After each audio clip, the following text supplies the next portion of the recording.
the UK. On DAB+, on your smart speaker, on your smart TV, and on your side. This is Talk.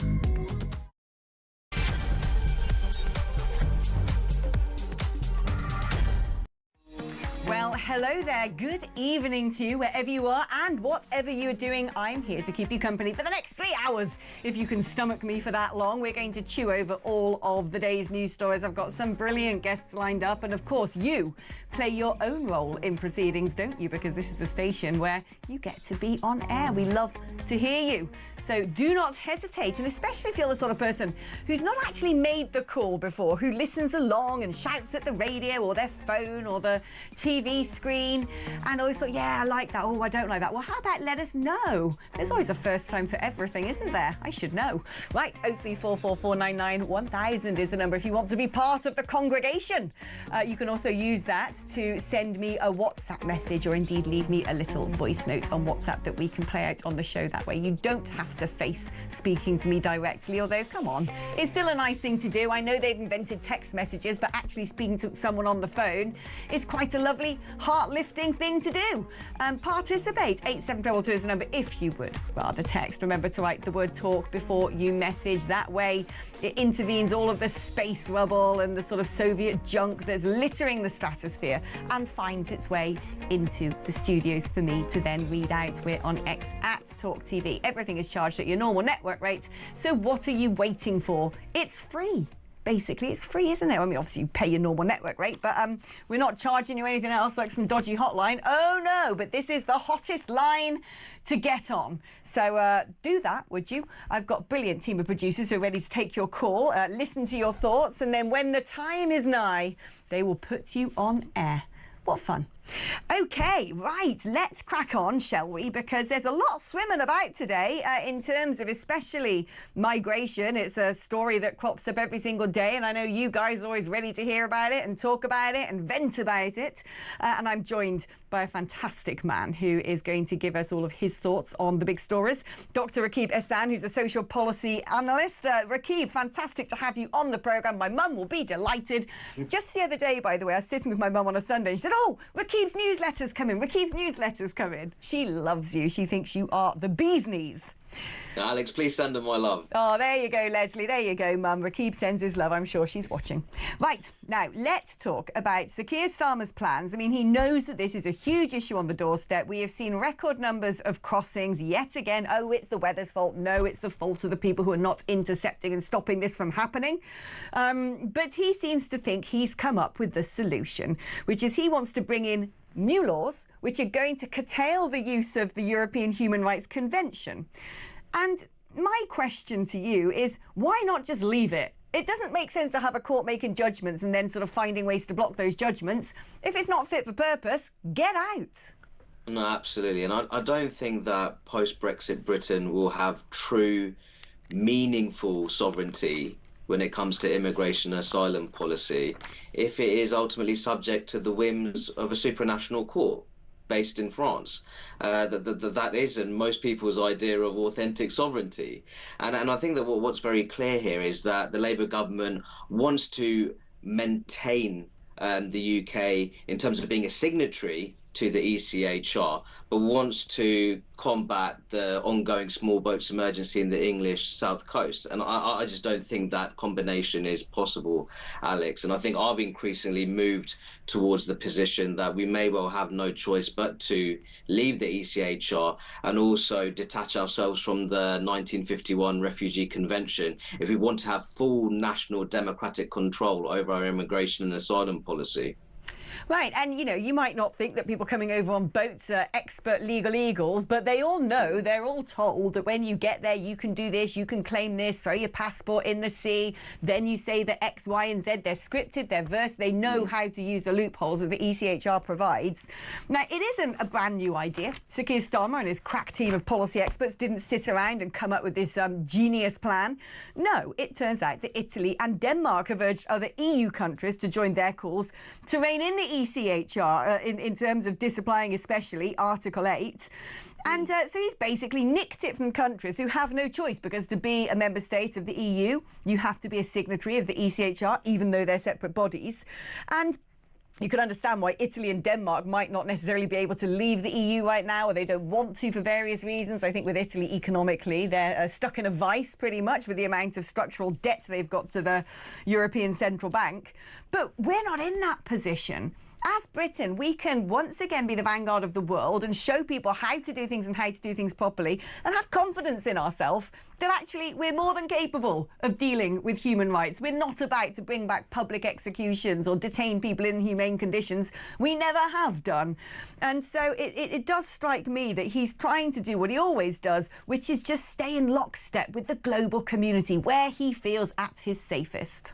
No, absolutely, and I think in a sense that international law is very much his sort of his comfort zone.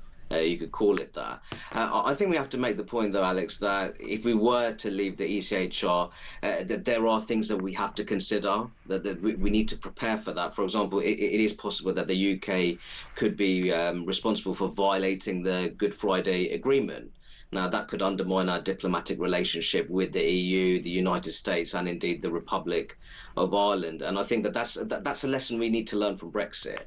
Now, I was supportive of Brexit, but I also felt that Northern Ireland was treated as almost some kind of afterthought in that context, and that can't be repeated if we were to look to depart from the ECHR. But of course, naturally, it comes to this very point that in order to be a democratic nation state, having proper sovereignty over immigration and asylum policy is a huge part of that. And we saw that at the end of last month. In one day, 1,195 migrants entered the UK without permission across a total of 19 boats. That is simply unacceptable. And that we have this ongoing situation where you have an asylum system which is overburdened, but we could also argue that women and girls, people who are facing genuine persecution in their homelands, are facing sexual violence. They're being left by the wayside by this irregular, illegal, male-dominated migration which is taking place on the English South Coast, and that's very much a social justice issue in itself. Yeah, I mean, what's remarkable to me, I think tomorrow it's the court case of the 3 Iranians that were arrested because they allegedly had plotted to bomb the Israeli embassy. Of course, we can't talk too much about that as they're about to appear in court. But Indeed. we know from that particular story that there is an actual security threat when it comes to Absolutely. people getting in these small boats. Not only because we don't know who they are or what their intentions are, we don't know who they're connected to, and we also don't know who is being directly funded by the illegal trafficking of humans. And we've had this debate for so long now. We had this debate when Theresa May was Home Secretary back in the David Cameron's government, and she wanted to leave the ECHR and set up a British Bill of Rights, therefore enshrining some of the concerns perhaps that maybe had over things like the Good Friday Agreement, and making sure that we have that ourselves, that we have scripted for the modern age to make sure it's fit for purpose. And that was basically 10 years ago. And the Conservative Party have been up and down and in and out. Should we stay? Should we go? Because, you know, the optics of saying we're going to leave something that contains the words human rights looks pretty dystopian. But it seems to me that Kemi Badenoch has now grown a pair and has decided, I think she's going to say tomorrow, that she's now for it, that she's taken her time, she's looked at it, and she realises there can't be any tinkering around the edges. We've got to get out. I mean, that's a promising sign, at least. No, absolutely. And I think we have to make the point that the problem with our human rights framework, and we also have to make the point that the judicial activism doesn't help on this front either at all, in terms of some of the decision-making made by members of our judiciary. All too often, it just provides that feeling that the rights of foreign criminals are ultimately prioritised over the safety and security of the law-abiding British public. And that is not sustainable, and neither is it acceptable. And that needs to change. Now, if that means we have to ultimately remodel our constitutional framework, and that could even involve repealing the Human Rights Act, then that is something that we have to do. And it might even mean also revisiting provisions within the Equality Act as well. And I think that perhaps there's some sense the sort of politicians who want to come across as sensible, they don't want to don't want to interfere very much with human rights or equality related legislation. But if it's not working, if it's not fit for purpose, and indeed, if it's not ultimately achieving what it's set out to do, ultimately having a fairer and more secure society, that needs to be addressed. I couldn't agree more. I mean, you're right about that. We've got to sort of unearth and uproot a lot of other legislation Indeed. and the previous canon of case precedents that influences some of these activist judges. What is staggering as well in the newspaper today, it turns up that France has now decided it's going to come up with a plan in the next 6 weeks to intercept migrant boats in the sea for the first time. What on earth are we giving them all this money for? It's absolutely remarkable. There's so much British public money already being sent to France, precisely because I thought it was meant to be for this purpose. So I'm not really sure what this partnership between the UK and France,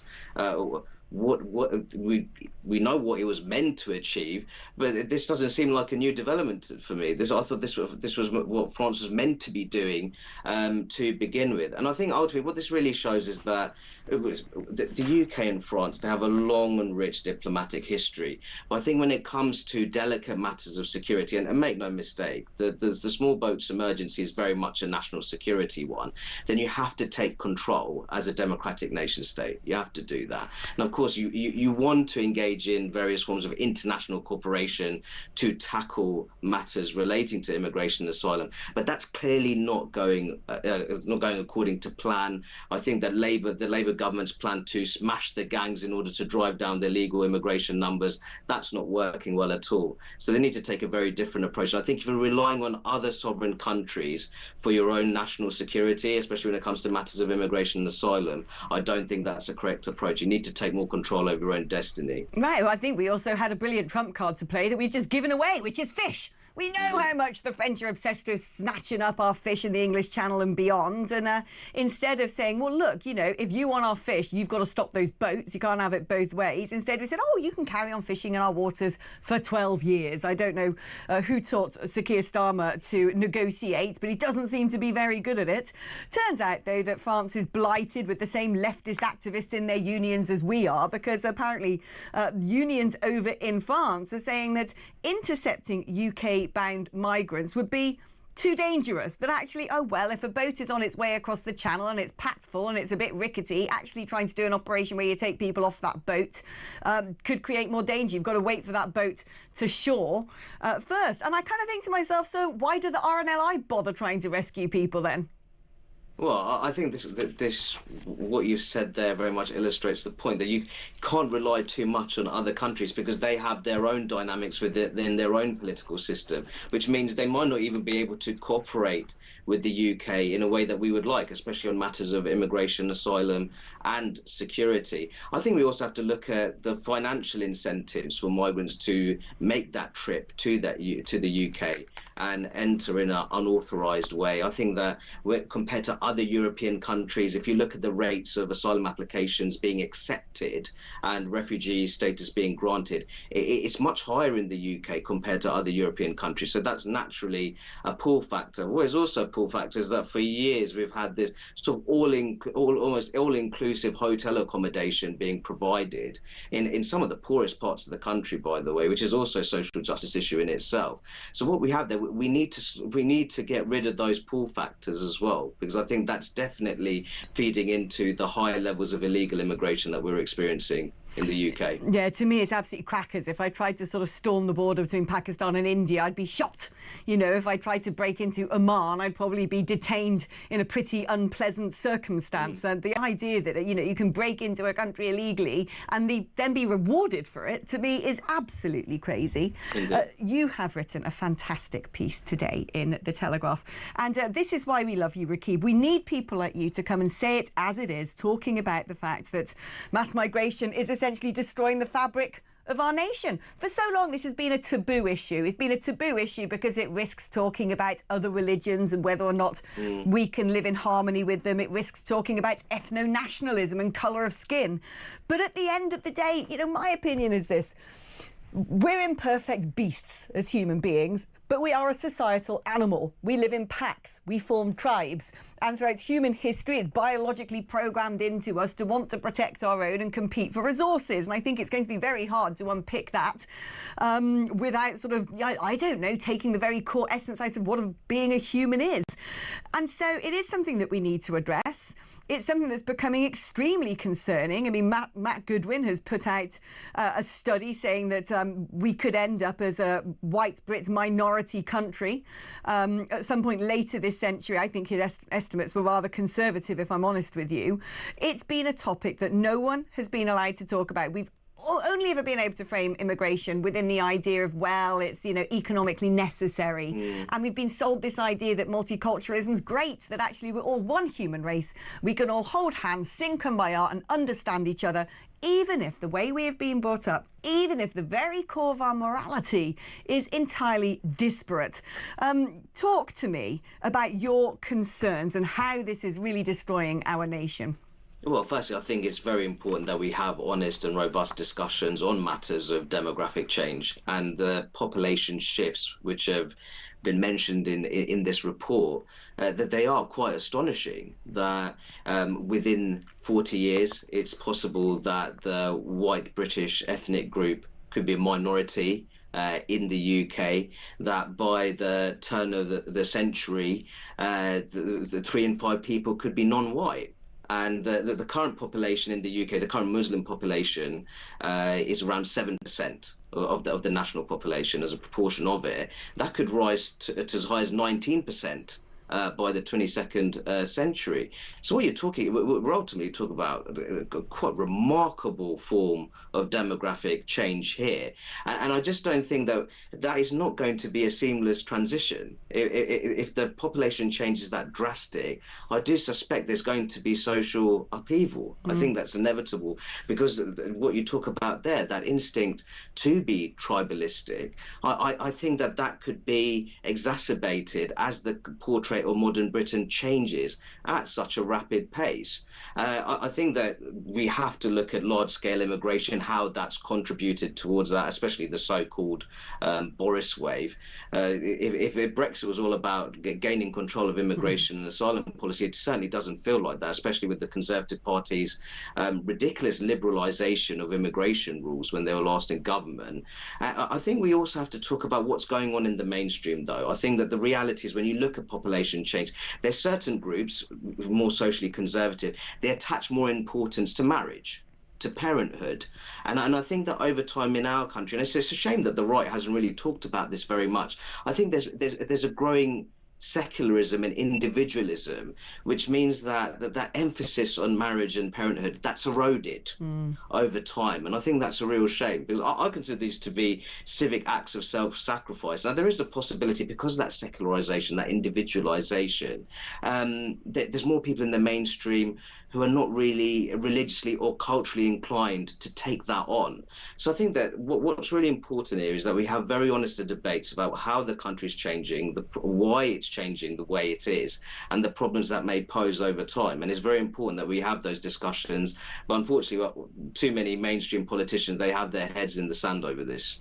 No, they do. And it's been so demonised, this whole conversation, that we can't even, it seems, have a sensible conversation about the burqa. Many Muslim countries have banned it. Many Europeans have banned it on security grounds. I think it's a repugnant thing. Now, I believe that anyone should be able to dress how they want, but whether or not a woman who's wearing a burqa would naturally call for that herself, I don't know.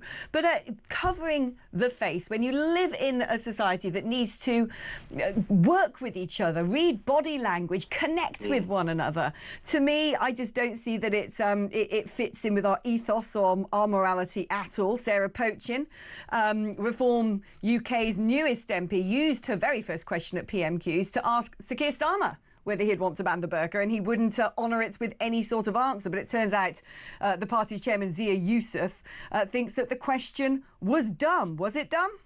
Well, I think that first we're talking about someone who she's elected to, Sarah Pochin, she's elected to the House of Commons. She's MP for Runcorn and Aylesbury. And I think it's a very peculiar way of addressing a newly elected MP within your own party. And I think that she's perfectly entitled to present any question that she likes. And I think in terms of the question that she asked, We've made this point before that there are Muslim countries that have placed restrictions on the burqa and full face veils. Take, for example, Morocco. I believe that Morocco's banned the manufacturing, marketing, and sale of the niqab. And partly that's because of security considerations, but it's also seen as one of the measures to combat Islamist extremism in Morocco. So I think she asked an entirely reasonable question, and I think along with those security considerations, and talk about how it could be a barrier to forms of communication that can help to build social trust across different ethnic and religious groups. So I didn't think it was a dumb question. She was entitled to ask it, and there's no harm in talking about it as well. If we're a truly confident and successful multi-faith democracy, then issues like this shouldn't be off limits when it comes to discussing them. Rakib, thank you ever so much. It's so good to catch up with you, Dr. Rakib Ehsan. Have you got any thoughts on this? Oh, I have many. Oh, I have many thoughts on this. I fully support Sarah Pochin and what she was calling for, because as Rakib was saying, many people say on a security basis alone, you can't have people going around dressed in full disguises. But also, to me, as a woman, what lies behind that practice, the message that it sends to women, which is if you have your hair out, your eyes out, your face out, your body out, you're some sort of harpy who's a sort of siren summoning men's unwanted attention, so that it's your fault, it's your responsibility. They mustn't have to control their own urges. You have to actually go through the rather dehumanizing act of completely covering yourself up. I don't think that fits in with any of the ideas we have about female liberation in this nation. And I think it's also very often by the native population regarded as a bit of a trolling exercise by people who use it over here. I don't think we welcome it. I don't think we like it. I don't think it's what we want to see here. It symbolises, in my mind, something really quite dark. And I think that she was right to ask the question of the Prime Minister. He wasn't able to answer it, which is very telling. Anyway, your thoughts, please. 03444991000 is the number to call if you would like to have a little chatteroo. You can send a WhatsApp using that number as well, or leave me a voice note. 87222 is the number if you'd like to send a text message. We're on X at talkTV. A couple of your messages now. Thank you, Margaret and Lisa in Birmingham, who say congratulations on your baptism. I thought it was really lovely. You looked so happy. The happiness stays. Ian Collins said to me when I came in, you look different. Some things, honestly, like since that baptism, you look, I'm not making that up. You look really different. I'm like, all right, maybe God gave me a good hairstyle. Hey, Alex, what a treat to come home from a long day at work to find you doing drive time. You're not on talk often enough, he says. Why, thank you. No, that's Andrea. Why, thank you, she. That's a lovely message. You're being very kind to me today. OK, we're going to take a break now, but when we come back, we're going to be discussing the fact that Donald Trump is bringing back the Muslim travel ban and beyond. It's not just Muslim countries, but he wants to place restrictions on travel from Burundi to Cuba to Laos to Sierra Leone, Togo, Turkmenistan and Venezuela. But the main countries who are in the crosshairs, Afghanistan, Myanmar, Chad, Republic of the Congo, Equatorial Guinea, Eritrea, Haiti, Iran, Libya, Somalia, Sudan and the Yemen. Why? What's behind all of this? We're going to be speaking to Dr. Alan Mendoza, Executive Director at the Henry Jackson Society, after this.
Why is there this unique obsession with victims in Gaza? Britain is the direct contributor to the war effort that Israel is. 1% of weapons used by Israel. Britain isn't contributing to what's happening in Sudan. We don't care about those babies dying. It's not that we don't. It's not that we don't care. It is. We don't care about it. It's not on the. Are we discussing it now? The main demand of the demonstrators and the protesters is that Britain stops its complicity in the genocide. If it was a genocide. Again, this is you're still that Japanese fighter fighting. That no, I just know what words mean.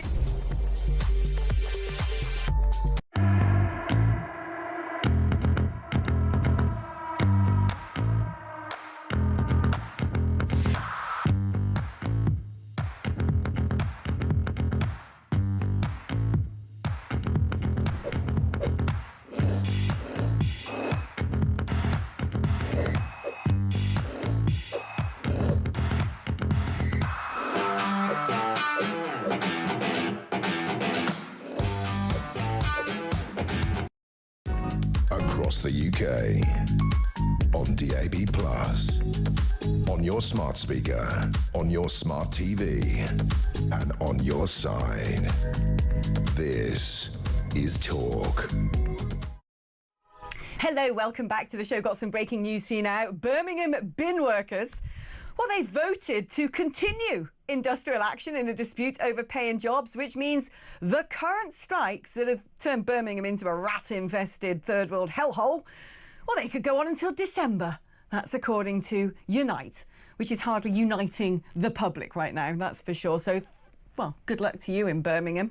I feel very sorry for people living there. I mean, pretty grotesque scenes.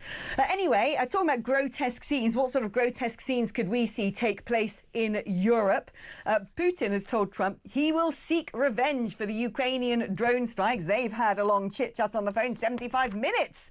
And what we know is Donald Trump has said, well, you know, the call went well, but it's not going to lead to peace anytime soon. Bit of a change in narrative there. I'm joined now by Sean Bell, a military analyst and former fighter pilot. And during the advert break, we would get just about to get into our favourite military aircraft, but we're not going to do that now. We're going to talk about another time. But Sean used to fly Harriers, which I think is extremely cool because they're a wonderful aircraft. And thank you for your service.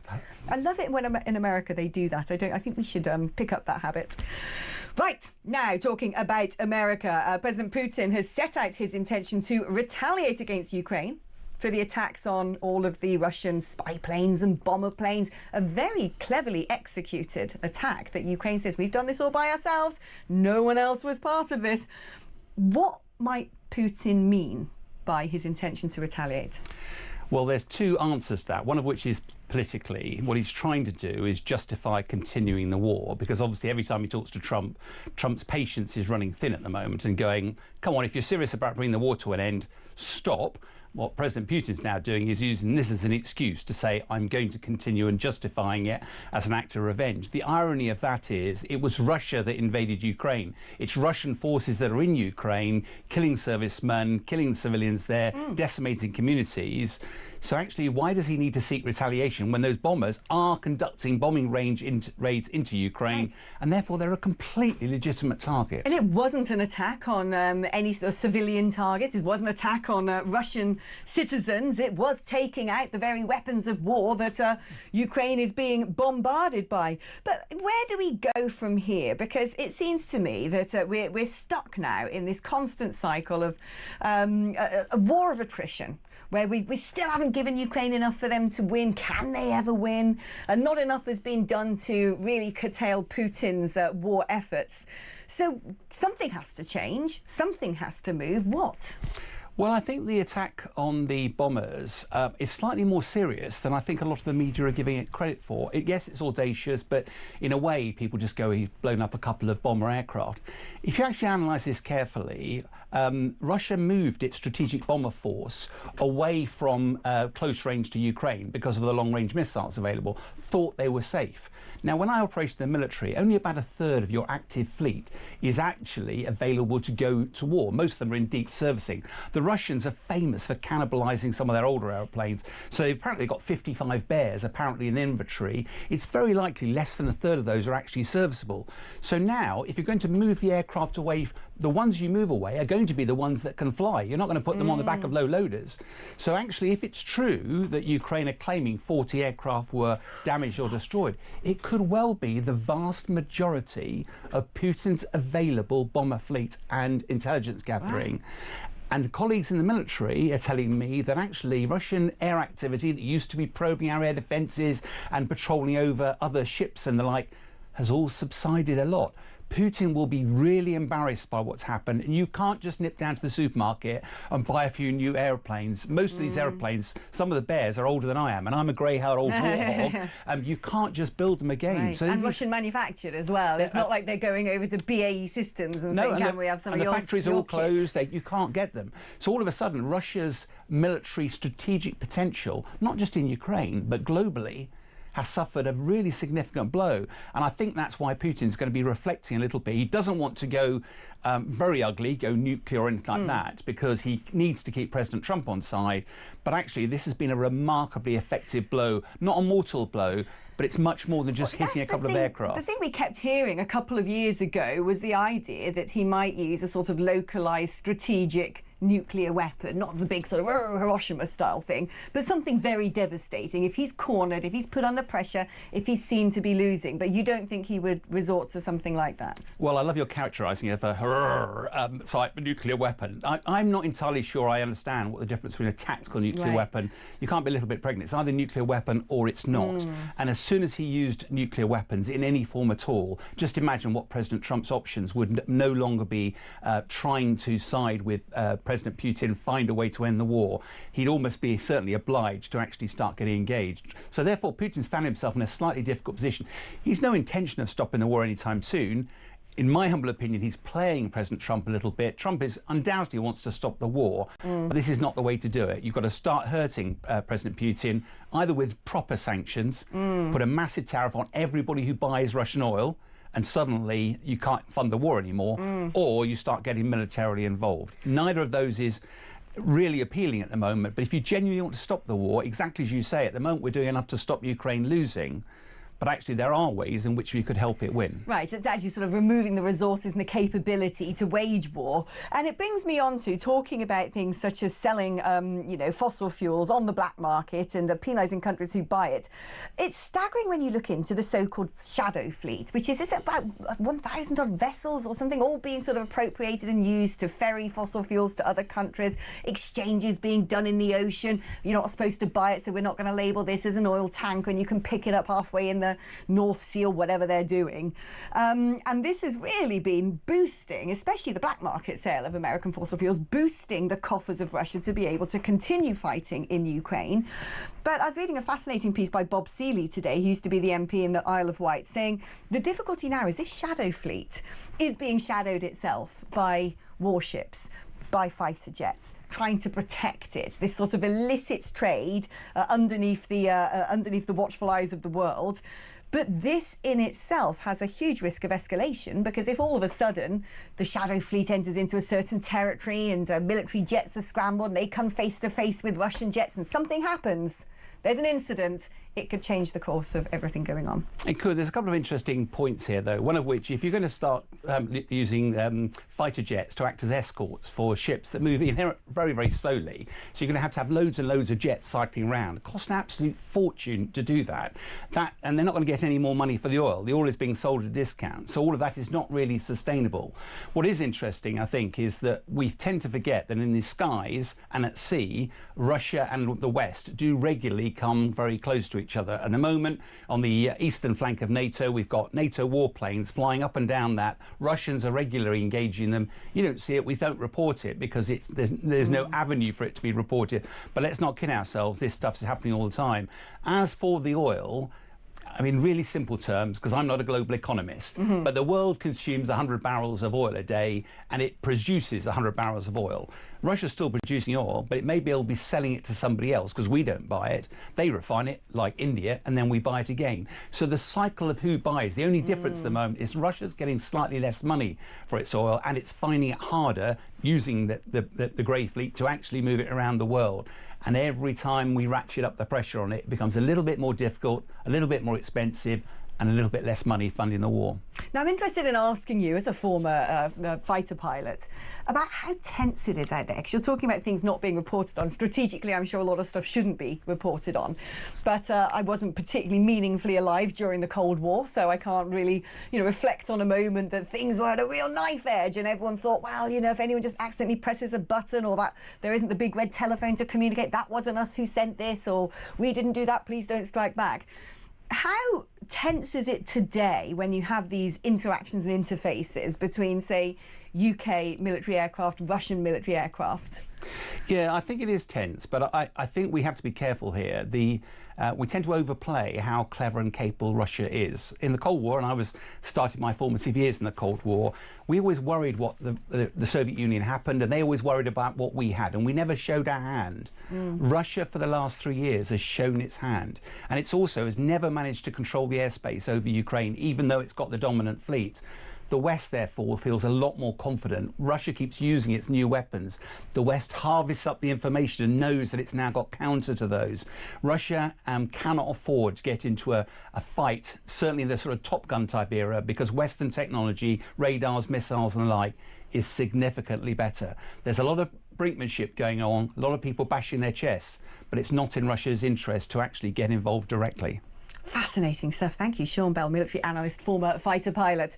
What a fascinating conversation. OK, we're going to take a short break now, and as promised after the break, we're going to be speaking to Dr. Alan Mendoza about Donald Trump's bans of citizens from 12 countries from entering the United States. Who are they, and why has he done it? That's after this.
Across the UK, on DAB+, on your smart speaker, on your smart TV, and on your side. This is Talk. Well, hello, welcome back. Do you remember the Muslim travel ban first time around? It seems like Donald Trump has put the patients on the crash pads and started resurrecting it, because he is now barring entry to the US from nationals of Afghanistan, Myanmar, Chad, Republic of the Congo, Equatorial Guinea, Eritrea, Haiti, Iran, Libya, Somalia, Sudan and the Yemen. OK, so not all of them Muslim countries, but predominantly so. What's going on here? Shall we have a little listen to Donald Trump speaking about those travel bans last night? Very simply, we cannot have open migration from any country where we cannot safely and reliably vet and screen those who seek to enter the United States. That is why today I am signing a new executive order placing travel restrictions on countries including Yemen, Somalia, Haiti, Libya, and numerous others. The strength of the restrictions we're applying depends on the severity of the threat posed. The list is subject to revision based on whether material improvements are made, and likewise, new countries can be added as threats emerge around the world. But we will not allow people to enter our country who wish to do us harm, and nothing will stop us from keeping America safe. Thank you very much. And thank you, the Donald. So, what are the thoughts of Dr. Alan Mendoza, Executive Director of the Henry Jackson Society? We can find out now. Good afternoon, Alan. When Donald Trump put this in place first time round, and it was the Muslim travel ban, for similar reasons, Joe Biden later reversed it and called it a stain on our national conscience. Is he right to be putting this back in place now? And what are his motivations? His motivations are border control, basically. This is all part of the America First policy in general. It's about, restricting entry to the US from people who either have countries who he says have citizens who have repeatedly overstayed visas, which is obviously a big problem. Secondly, it's also a national security thing as far as he's concerned. A number of the countries obviously, have connections to rogue regimes or others, and he's saying, look, we just don't want these people in because we can't vet them. So therefore, rather than go through the process of allowing in people who we don't know, it's better to keep them out. And that's his. Now, he's done it in a different way, though, Alex, to last time. Last time he got challenged at the court straight away. He'll doubtless get challenged at the courts now, but this time he's given more reasoning. He's also put exemptions in. So, for example, if you served in the US or helped the US Army in Afghanistan, you're allowed in. If you're athletes, you're allowed in. So he's trying to make, I think, a more reasonable case for what is still quite a sweeping rule, but it's going to clearly have some effect on the border. Note that there are also 7 countries that have got partial restrictions, including Cuba and Venezuela, 2 countries which have been sending people across the US border. So he is, directly from Central America. So I think he's got an eye for the immigration sort of situation here, and that's what is primarily motivating this. This does, of course, mean that if there are people coming from Haiti, which looks like a hellhole, Eritrea, which probably is a hellhole, Somalia, Sudan, which definitely are hellholes, that if there are people who want to get out of that situation, well, they can't now. Yeah, well, that of course is a criticism. The criticism is he's damning everyone, isn't he? He's saying, if you're, someone who's legitimately seeking asylum, you're not coming in. And so it is a big move. But don't forget, he got it through the courts last time. It took a long time, and he had to modify the plan somewhat. But the Supreme Court said it was perfectly legal. He's going to get it through again. And don't forget, he promised this on the election trail. He said, I will be putting travel bans back in place for countries I deem to be dangerous. So it's not as if the opposition can say he suddenly introduced it from nowhere. It's here, it's planned, it's not an overnight thing like last time. It's going to be, kind of moved in. And I think he's done this in a very different way. I think he's probably learned from the mistakes of the first term. And do you think this echoes reasonable judgment? That when you look at the list of countries already that are on that travel ban and those lined up to potentially be partially banned or have restrictions, maybe even sort of going the full hog and say you can't come in at all, do you think that this is an honest reflection of risk to America? Well, I think in part it is, and in part it isn't. So, for example, it was very strange that he cited the Boulder, Colorado terrorist, who, of course, attacked a hostage, an Israeli hostage march over the weekend. He basically cited this guy, who's Egyptian, as being a reason why it has to happen, but Egypt's not on the list. So it's a little unclear as to some of the motivations. Equally, you put some of the countries on partial restrictions, some on total restrictions. A lot of, kind of eyebrows raised about Chad, for example. Chad hasn't notably contributed anything in terrorist terms, but he's saying that it's a visa issue there. So I think there's a number of different things that have been thrown into one, kind of measure. And I think unpicking it will be interesting from the perspective of, what might happen in court, and indeed how the administration decides to do it. But the core of it is it right for the president, if he wants to, on national security grounds, say we can't have people coming in from certain countries? The answer is clearly yes. And this is something that he's now enacting.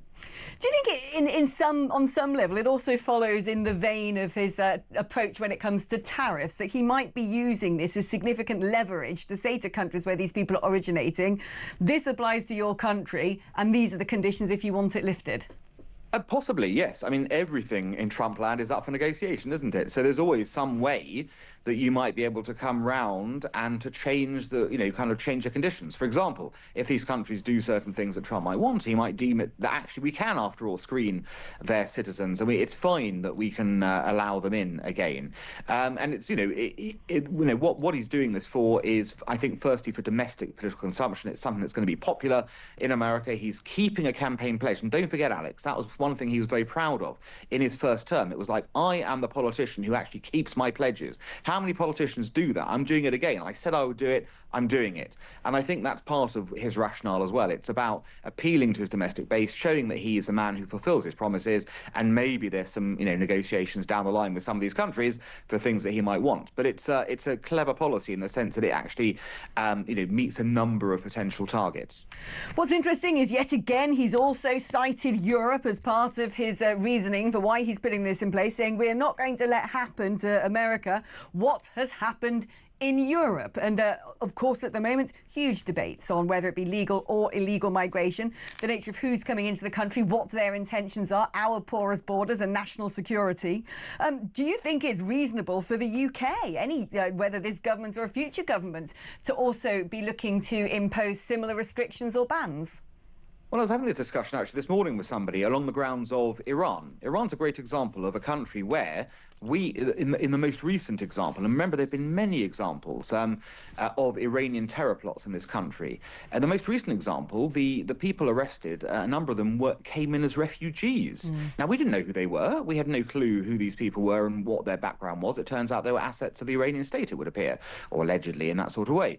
So, but there's no way of checking that at the border or checking that on refugee status. So might there be a prima facie case for saying, in the case of Iran, because of the volume of terrorism that's occurred in this country, through Iranian citizens, could we be saying that Iran is a target of a travel ban? The answer would probably, on national security grounds, would be yes. Now, whether we do it or not, it's another matter. But I think you can make a national security case to say it's been proven over the last few years that X cases have come from this country. It's clear we aren't able to monitor who's coming in properly. Therefore, for the sake of security in this country, till it's quietened down, we're going to impose a temporary or permanent travel ban. It would seem to be quite reasonable on national security grounds to be doing that in specific cases. While I've got you, Alan, one final question, which is a little bit off-piste, but there's been a bit of a ding-dong in reform, it seems, where the latest, the very first, the inaugural Prime Minister's question from their newly elected MP, Sarah Pochin, was challenging the Prime Minister over whether he would consider a ban on the burqa. He said he didn't want to honour that question with an answer. I think if you're asked a question, you should answer it. But the party chairman, Zia Youssef, has turned around and said that that question was dumb. What do you think about this? Should this be something that this government seriously considers? This government's not going to seriously consider this, so therefore there's no point even debating. We know that. This country is so far or this government is so far off the sort of beaten track when it comes to fighting radical Islam, it won't even mention it as a problem. So the idea it's going to go in for banning burqas is not happening. But what this does highlight, though, and this is quite interesting, is that there's clearly a split in reform between people who do want some fairly radical measures and people who don't. And I think it's not the first time. I think the Rupert Lowe case indicates there were other examples of people who have maybe fallen out with Zia Youssef on this issue. And I think, there's probably a big question to be asked within reform. What's your position on radical Islam? Where do you really stand on it? I noticed Nigel Farage has gone quiet on this subject of late. Why has he gone quiet? So I know it's not just a question for the government. I think it's a question for all the political parties. And I think it's notable that, the Conservatives have been, quite open on this subject, and the other parties want to be shying away from it right now. I mean, individuals not, but on a collective level, I'm struggling to see where political parties are looking at this problem. And given we know it's a growing rather than diminishing problem, and one that's likely to be with us for some time, if you have the government and other prominent parties not dealing with it, voters are going to notice. And I think voters are going to start gravitating towards people who do highlight the problems rather than those who seek to repress conversation about them. Dr. Alan Mendoza, thank you ever so much. Right, your thoughts, please, on all of it. Listen, someone's just messaged me saying regarding the burqa ban in recent weeks, Kelly J. Keane has been attending Speaker's Corner. Last week, a video of her went viral on X where she says, "Free your faces, ladies." Kelly J is now getting DMs from Saudi women telling their stories on being forced to wear these dehumanising garments and what happens to them when they do not. She's been sharing these stories on her X feed. It's heartbreaking. And to see our Prime Minister shut down the question on Wednesday was just another letdown by an incompetent leader. Thank you for that message, Emily. If you want to be like Emily and let your thoughts be read out on air, the number to WhatsApp 03444991000. You can use that number to call me as well, because we're taking your calls after the break. 87222 is the number to text me. Write the word talk before you smuzz, and I'm back after this.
If they all chose and they were allowed to ditch the burqa, not wear anything, but wear just, you can see all their faces, they wear normal clothes. If that happened, would you personally like that?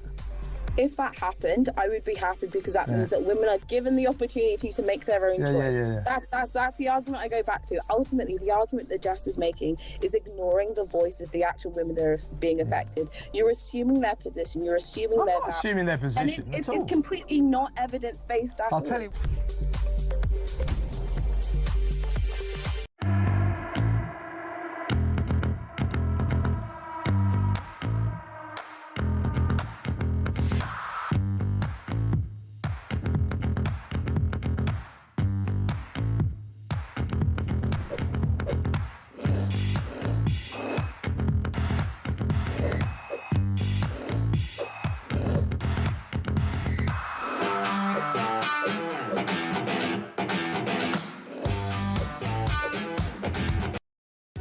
Across the UK, on DAB+, on your smart speaker, on your smart TV, and on your side. This is Talk. Well, hello there. Welcome back. As I speak to you, Donald Trump is speaking to the German Chancellor at the White House. It's one of those infamous star press conferences. And, you know, he's used these press conferences in quite a naughty, mischievous way in times past, hasn't he? He really did nail Cyril Ramaphosa with the lights down. Let's watch these videos about what's going on in South Africa with the white farmers. Of course, there was that awful, obsequious, crawling, creeping one with Starmer, where Starmer was pouring at him like a besotted boyfriend. And here he is meeting Olaf Scholz, the German Chancellor, at the White House. And Olaf Scholz, well, he might have a bone or two to pick with Donald Trump, because he kind of thinks that the American intervention, especially Elon Musk giving a platform to the AfD and saying, I wish they ran Germany in the middle of the German elections, wasn't exactly fair play. But it'll be interesting to see what they're discussing. Olaf Scholz wants to get more money out of America in the battle to save Ukraine. is Trump going to soften to that? Germany and the recent terror attacks that have taken place in Germany, often pointed at by various people within the White House for the way in which everything in Europe is really sinking and going downhill. But so far, looking at those pictures there, it seems quite pleasant, doesn't it? There's no lights down. There's no little cinematography moment. Let's have a listen. Let's see what sort of things Donald Trump's saying. I want to get them back. And, you know, people use auto pens for that, to send a little signature at the bottom of a letter. We have thousands of them. We get thousands of letters a week. And it's not possible to, you know, do. I'd like to do it myself, but you can't do it. To me, that's where auto pens start and stop. But I don't think, I'm sure that he didn't know many of the things. Look, he was never for open borders. He was never for transgender for everybody. He was never for men playing in women's sports. I mean, he changed, I mean, all of these things that changed so radically. I don't think he had any idea that what was, frankly, I said it during the debate and I say it now, he didn't have much of an idea what was going on. Mr. President, he shouldn't be, I mean, essentially whoever used the auto pen was the president. And that is wrong, it's illegal, it's so bad, and it's so disrespectful to our country. Mr. President, will you leave your troops in Germany? And if I may ask a question to the Chancellor to answer in German for the German audience, how is your first encounter been? The answer is yes. We'll talk about that, but if they'd like to have them there, you know, we have a lot of them, about 45,000. It's a lot of troops. It's a city when you think of it. That's good economic development. They're highly paid troops, and they spend a lot of money in Germany. But the relationship with Germany is very important. Yeah, we'll be doing that, no problem. May I say a few words in German to the German public? So, well, I think that's our opportunity to come out of that, unless you're a scholar of German, of which I'm not, so I'm not able to translate what Olaf Scholz is about to say. But interesting there, of course, 45,000. In fact, Trump says, no, Olaf Scholz correcting Trump, saying it's much more. 45,000 American troops stationed in Germany for a long time. They have been strategic allies. And it seemed to me in that press conference, Donald Trump was sort of helping out Olaf Scholz a bit more by suggesting, well, look, he might have inherited a legacy of woke nonsense, of dangerous cultural vandalism, of open borders, but it's not necessarily his fault. So an interesting dialogue there happening. It seems a lot more calm and a lot more sort of chummy than previous meetings in the White House. It'll be interesting to see, as a result of this particular tete-a-tete, what sort of developments may come, because there's been a lot of criticism levelled against countries such as Germany, against the EU, against how much they're spending on defence. There's been a bit of friction about how one deals with the situation of Ukraine. So a lot at stake here in this particular meeting. We'll keep our eyes on the lines coming out of that, and I'll update you as and when is necessary. Hello, Alex, it's Peter. Someone messages the burqa should be banned in public. We went to a supermarket in Preston and all the females had them on. It was quite unsettling. And someone else says the burqa is yet another thing that is not part of our culture. Right, keep those thoughts coming in. I'm going to take a short break now, but I'll be catching up with Stephen Wolfe after this. Don't go anywhere.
across the UK. On DAB+, on your smart speaker, on your smart TV, and on your side. This is Talk.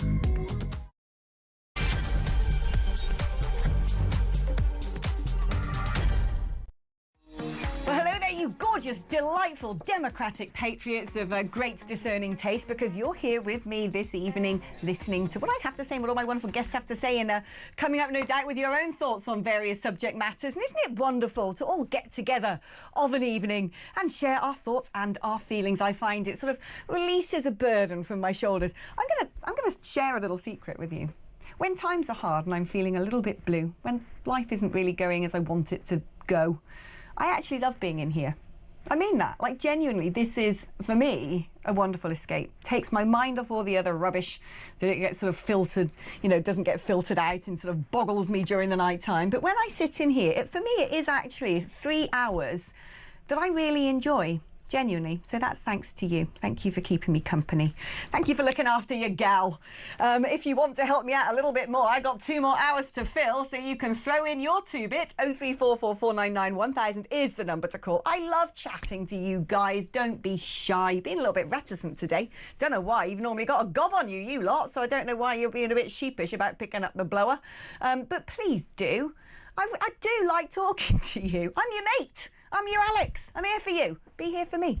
The number is the same for WhatsApp, 03444991000. You can leave me a lovely little voice note as well, because I really like playing those. They're really good fun, because it's a bit like some sort of strange opinion tombola. My producers will have listened to the voice notes and lined them up and put there on the screen in front of me the ones to play out, but I never know what's going to happen. I don't hear them myself before they get played out on air. So I like it. It's like a lottery of common sense. So if you are minded to not phone, but don't mind hearing your dulcet tones echoed on the national airwaves, then you can leave me a voice note on WhatsApp, 87222, the number to text. Write the word talk before you send a smuzz. OK, right, let us not make him wait anymore, because he is a migration expert, a former MEP and the director of the Centre for Migration and Economic Prosperity, so he will have a lot to share when it comes to the big topics of today. It's Mr. Stephen Wolfe. Good evening to you, Stephen. Lovely to have you back on the show. Good evening, Alex. You didn't make me wait. I just made myself a cup of tea and I'm enjoying it with the rest of the audience. Hey, well, cheers to you. There we go. Let's do a little air chink. There we are. This is tea, by the way. I'd rather it as a gin and tonic. Butter, lass. Rules are rules. One is at work. OK, now talking about rules being rules, apparently when it comes to the ECHR, and there are rules and rulings that we don't care for, well, you know, it seems to me Sir Keir Starmer has nicked the idea off the Italians and the Danes, saying we're just going to try and bring in our own legislation to avoid the legislation from the ECHR being a legal loophole for people who wish to claim asylum or not be deported.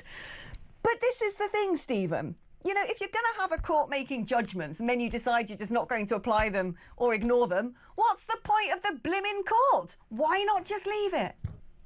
Well, that's the point. And there are 2 elements to this, Alex. First of all, is that the Conservatives also contemplated just tinkering on the edges. In their great deportation bill, they suggested we'll just remove ECHR Article 8 relating to immigration cases.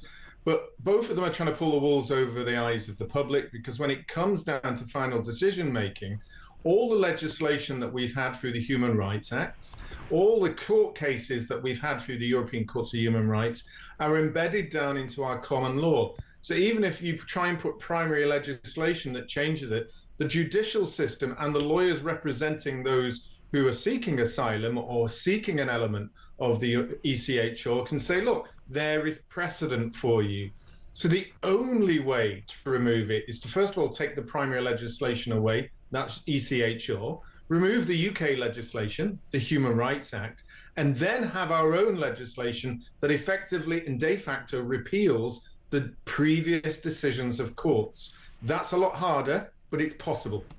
Now, I couldn't agree with you more. I think we need a great repeal act. I think we need to uproot and unearth all of those case precedents, the canon of legislation that has come before, which is often used by judges. Well, you know, we let this person stay because of the chicken nugget situation. That person's now saying that they don't like the French fries, so better let them stay as well. We've got to get rid of the lot of it. But it's a blimmin' hard sell, isn't it? That's the problem. And it seems to me, Kemi Badenoch, the Conservative Party have always grappled with this. Theresa May saying leave the ECHR and bring in a British Bill of Rights 10 years ago. Never never happened. But the Conservative Party have always been torn over this one, largely from sort of wet whiners like Dominic Grieve, who said, well, it looks really bad, doesn't it, if we're pulling out of the ECHR? We're Britain. We should lead by example. We can't on the world stage say we're going to leave a human rights court because we don't like it. And I think, but if something's not fit for purpose, you've got to get rid of it. The optics, however, it's a very, unless you get this stuff, like you get it, like I partially get it, it actually sounds a bit crazy when you sell it to voters. If you're like, well, we're going to get rid of the Human Rights Act, we're going to leave the Court of Human Rights. Not only that, we're going to get rid of all the legislation, all the decision-making beforehand, which was regarding human rights, so we can just do things totally differently. It kind of sounds like the patter of a tyrannical nut job. How on earth does someone sell this to the public? Well, first of all, I'd tell it to them as this. We've always had human rights in this case, and we've taken 1,000 years to develop it, from Magna Carta to the Bill of Rights, to having people being able to change our own legislation, all the way through to people women having the vote to write. That is part of our journey, and we have an element of our own rights embedded in our system. And all this did was say that some people didn't quite like the idea of Parliament making decisions of our own court's decisions. So they said our rights were negative, whereas I would say our rights were always positive. And if you want to try and enhance them a little bit, well, remove the system that we have in place now, which is the Supreme Court, and bring in a Bill of Rights, but run by our own courts. That's the equivalent of having their human rights. But this time, we can have politicians argue at the ballot box for changes in legislation, which then go into Parliament, and then the courts have to interpret our laws, not those of Europe. So the principles are here. We already have rights. We're just enhancing them in the UK without influence from foreign nationals. Yeah, do you know, I always think human rights sounds nice on the surface, but you got criminal law. That stops people harassing, murdering, stealing. You know, those are your rights enshrined in criminal law. The fact that they've tacked on all of this nonsense about if you're this colour, if you're that religion, if you're female, if you're... I mean, it's just, to me, it is ridiculous. It muddies the waters. Let's talk about our mates over in France. Because what a staggering headline, Stephen. France has agreed to intercept migrant boats for the first time. Hang on, well, why are we giving them all the cash money? It's only taken them $500 million, hasn't it, Alex, to be honest? I mean, we've both seen it in our times in the European Parliament, all the time that you were travelling there backwards and forwards. We saw them as we arrived into Calais. Police officers, sometimes the major force in their black uniforms and their helmets, pulling away people from camps. But when it came to them dealing with them on the actual water, those images that we saw a few days ago were repeated last year and the year before. It's almost though the police just quite happily lit up a gitan, took out a coffee and sat helping them. All they didn't do was push the boats out for them. But look, this guy is taking photographs and he's smiling. What's he doing, a selfie? Here I am stuffing the English once more. Look, Mum, look, Dad, they're the English going to have to pay for it. And if they're actually going to have to do their job, I'm surprised there isn't a few riots or the trade unions for the police out there saying, what? You're expecting us to do work? We'll go on strike. That might be the next thing they do. Oh, they love that's a national sport over in France, having a good old grève. You know, nothing gets changed in France without some sort of setting a car on fire. But props to the France Interior Minister Bruno Retailleau. He actually wants to change the law so officers can intervene with boats up to 300 metres from the coastline. I mean, blimey, they're going to have to get their shoes wet. Think about that.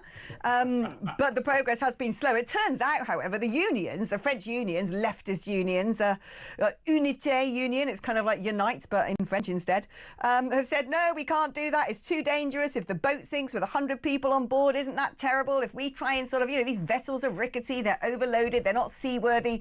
Lord above, let's not get people out of them. On that premise, there would be no rescues at sea. You know, if getting people out of a rickety vessel and putting them in a safe one is dangerous, what's the point in the RNLI? Exactly. I mean, this is the kind of unions getting back into it. We've seen it in case after case in ECHR issue, because we saw it in Rwanda, where the unions get involved and want to participate in a legal case to stop the boats coming over. There they are in France saying it's unsafe. But the position is, if it's unsafe for the French to pull them back, it's unsafe for us to unload them whilst they're out in the open waters where it's much further out. So there is no sense in that. Basically, the trade unions are working together to ensure that no country prevents people smugglers from making their profits. And as I said over the weekend, once we reach that magic figure of 1,150 people crossing over at the weekend, that has now made £1 billion for people smugglers since 2018. The unions should be holding their heads in shame unless they're getting kickbacks. Not suggesting they are, but you know what I want. If you want to stop people smugglers, stop going to court and stop people trying to stop them from leaving the shores in the first place. Yeah, I'm glad you actually talked about the profits to the smuggling gangs, because what I keep trying to say to people over and over on this show is that £1 billion that's gone to the people traffickers. Who are these people traffickers? Oh, right, it might be some sort of ne'er-do-well, you know, from Kurdistan sitting in a grotto in Milton Keynes stacking up the cash. But actually, a lot of the people traffickers are connected to some pretty nefarious organisations. Once upon a time, organisations like the Taliban made their cash money with the opium poppers selling heroin. Drugs has for a long time been the thing that pays for terrorism. But now the biggest illicit industry in the world is people trafficking. This isn't going to pay the college fees for some nice man from Eritrea. No, this is funding organisations that wish to carry out mass atrocities against our country. And then the other thing that I don't think anyone talks about enough, yes, it's all men coming over on the channel. Why is that? Well, actually, if you draw the origins back to these chains of people, this exodus that comes from sub-Saharan Africa, especially from country to country, staging post to staging post, from one trafficker to the next, more money's passed over. If you're a woman, you probably ain't going to make it to the end of the chain because you'll be lifted out and sent to sexual slavery. If you're a teenager, it's even worse. Your organs will be harvested. So we have to stop this. Absolutely, we do. And you know, the French seized a boat the other day from Brighton or Eastbourne or something because it had the temerity to get whelks out from their side of the channel. So they can happily seize a boat for taking a sea snail out the water, and yet they can't do anything to stop these dinghies. Yeah, and I didn't see the trade unions for the French police then saying it's dangerous to stop a boat that's taking whelks out, is it? You know, this is the kind of hypocrisy of the French, the hypocrisy of the trade unions over there, but also the hypocrisy of our own government, Alex. Let's be frank about it. Where was all the big complaints and moaning about the French taking over one of our fishing boats? And then we're not moaning enough to stop to ask the French to pull people back. And you're quite right to actually point out the nefarious individuals and gangs, whether it's the Italian mafia linking in with the Albanian mafia, to be able to control the links going through Turkey all the way back to the Taliban. 3 years ago, when we saw drone footage of all the vehicles being piled up in Afghanistan, paying $50 to the Taliban to start their journey, all of that is very well linked. But the missing children, now over 250,000 missing children across Europe since the years 2017-18, women brought into sexual slavery all across Europe. And also the point is, many of these men coming over know they're going into slavery or in criminal actions for the next few years to pay off the debts to the people smugglers that they've borrowed from in order to make this journey. So all along, we're aiding and abetting criminality, sexual exploitation, missing children by everybody saying we don't stop the boats. And I find that particularly appalling. And people like Macron and like Starmer should be hanging their heads in shame for not doing more than just simple slogans. Blood on their hands. People trafficking is one of the most devilish, disgusting, inhumane acts that anyone can commit. And anyone who thinks that this is some sort of charitable enterprise, people providing dinghies so you can go somewhere nicer, needs to have their heads checked. Let's talk now about the Burka ban, or lack of it. Sarah Pochin, MP for Runcorn Helsby, Reform UK's newly elected MP after the by-election up there, used Prime Minister's questions, her inaugural question to Sir Keir Starmer, to ask him whether or not he would look into a Burka ban. based on national security. Now, we know that plenty of other countries have done this. I did a bit of research. 19 countries in total ban the burqa. Huge swathes of Europe have realised it's a disgusting, inhumane, degrading practice against women, but also raises serious questions about security. But many Muslim countries also don't like the niqab and the burqa. He refused to give an answer to that question. Of course he did. But what surprised me here is the chairman of Reform UK using his own social media account to call the question dumb. I mean, not only should you not chuck an MP from your own party under a bus, it doesn't look good when a party is split on an issue like this. I have to wonder whether anyone knew the question she was going to ask and actually said, yes, go ahead with it. But I don't understand, given so many countries have banned the burqa, very sane, sensible countries, countries with brilliant records on human rights, who aren't sort of nasty, Islamophobic, monstrous nations, France, Belgium, Netherlands, Austria, Bulgaria, Switzerland, Denmark, Germany, China, Sri Lanka, Italy, Republic of the Congo, random, Chad, Spain, Tajikistan, Cameroon, Norway, Egypt, Russia, Britain, Gabon, Kazakhstan, Morocco. They all say no, no full face coverings. Why on earth is it still such a controversial issue here? Well, I don't think it should be a controversial issue unless you're into identity politics and protecting, in case of Labour, what they believe is their natural alignment with the Muslim communities in the north of England to vote for their MPs and their councillors across the country, and because they're fearful of losing to the radical Islamists that have now already gained 5 seats, some argue, in Parliament. So that's why it's controversial. What is really silly is for any political party, particularly one of the leaders of that political party, to, as you say, throw one of their newest members of Parliament under the bus and create division. That creates an immediate impact for the other side, the Labour Party, the Conservative Party, to start driving a wedge between those individuals, drive a wedge between the political party and cause consternation within them, but also gives them a tool to attack that party as being unstable. So it wasn't a very wise thing for him to do. And it will also, because of his own religion, drive many people who might support that party to say, you're doing this along cultural lines and you're more aligned to your own community, which is incredibly dangerous for a political party that is trying to advance the argument of a unified nation, dealing with deportations, controlling immigration, and it throws that whole message into a complete abyss, because now he's going to be attacked on that particular line as well. Yeah, a party that's actually sort of come out quite strongly against the rise of sectarianism, and we can't talk too much about the by-election taking place because it's taking place, but certainly there have been echoes of similar things, people prioritising their community rather than what is in the best interests of all voters. And to me, quite surprising that they've exposed a flank on this one. Yes, it is. And I think it's that kind of silly nonsense that you see within political parties where there is no unified message at the top. And I think, to be honest, he's going to have to come out and apologise to Sarah Punch. You can't do that to someone who's dealing with it, and because it's going to seem petulant, just as petulant as Keir Starmer was in ignoring her and criticising Sarah Punch in the way that he did, as though she's a non-entity with no questions. And I think, actually, turning to Keir Starmer, Alex, I think he's starting to get a woman problem. Because not only has he dealt with Badenoch in exactly the same dismissive way, but he dealt with the Green MP by ignoring her and making a joke about it. So he's now showing that lack of character, the lack of a supreme positive leader, by looking as though he'll be dismissive to women on other political parties in that way. And I don't think it's good for Zia Youssef to be seen to be following that same line, that he's criticising the only female MP so abruptly and so negatively in such a short period of time. Right, and criticising a female MP for raising an issue that many women feel quite strongly about, because many women think that women are subjugated, that women are oppressed by this particular form of clothing, that many women doubt whether other women would choose this wholeheartedly as an option if they felt they had a choice. And then to call that dumb, I think is pretty alarming. Stephen, my darling, thank you ever so much. It's been wonderful catching up with you.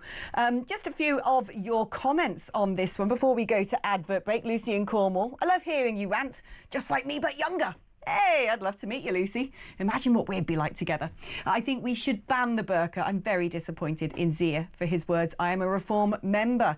Emily in Wiltshire says, you are a sensible and balanced woman on the subject of Islam. Am I? I wouldn't have thought so. Why do you think Nigel has gone soft on Islam? As I truly believed he cared about women's safety and equality. I feel a little betrayed. I think the problem with this one, to answer your question directly, Emily, and I might have some insight into this, is he would be worried that going down this route of talking about things such as the burqa it creates this whole maelstrom in the media of you're a racist, you're an Islamophobe, and then when you try and have a sensible discussion about anything else, you can't, because it gets dominated by one topic. Burqa, burqa, burqa, burqa, burqa. All the confected outrage, even having this conversation. So I blame quite a lot of the legacy media over this, the fact that they will try and stir it up as some sort of weapon of hatred and xenophobia, when it's an important conversation that needs to be had yet again. Women and girls thrown under the bus at the altar of political correctness. I think that actually people do need to have this conversation, whether they come out on one side or the other. Dear Lord, we need to talk about it, don't we? I think it's high time that the needs and the thoughts and the opinions of women stop being drowned out by men who want to follow their own agenda. Huh? Time you listen to us. OK, right, we're going to take a short break now, but when we come back, another debate that's been raging this morning is whether or not loads more kids should be getting free school meals. Apparently, the scheme is going to be expanded to enable 500,000 more children to go and eat for free at school. Can we afford to pay for it? Should we be feeding other people's kids? Is that not the responsibility of the parents? Or feeding kids? How can that ever be bad, right? How can that ever be bad? If there are kids who come from disruptive households where they might not be getting 3 meals a day, truancy, all the rest of it, giving them some nosh so they can go to school and focus on their education surely isn't a bad thing. Let's weigh that one up after the break. We're going to be joined by Elliot Keck from the Taxpayers Alliance. And let me know your thoughts. 03444991000 is the number to call if you want to wade in on that issue, or indeed any of the others we've been talking about. You can send me a WhatsApp to the same number or leave me a voice note. Voice note. I love a voice note. 8722 is the number to text. Write talk before your message. Go make yourself a cup of tea. Oh, well, sun's over the yard arm, isn't it? A gin and tonic or something like that, if you should wish. And I'll see you on the other side of this.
If you're having a sick day or you're having a mental health day or whatever, you're not going to go to school and you're not going to go to work. And maybe if that's, happens to a few people once or twice, that's fine. But the numbers today show this is happening, you know, millions of times. And what really worries me is not the sick days, but it's when the sick days become sick weeks and become sick months. Yeah. And then you're out of work completely, especially with these mental health ones. Often we know once people go off work for mental health, the chances of them going back are often very slim.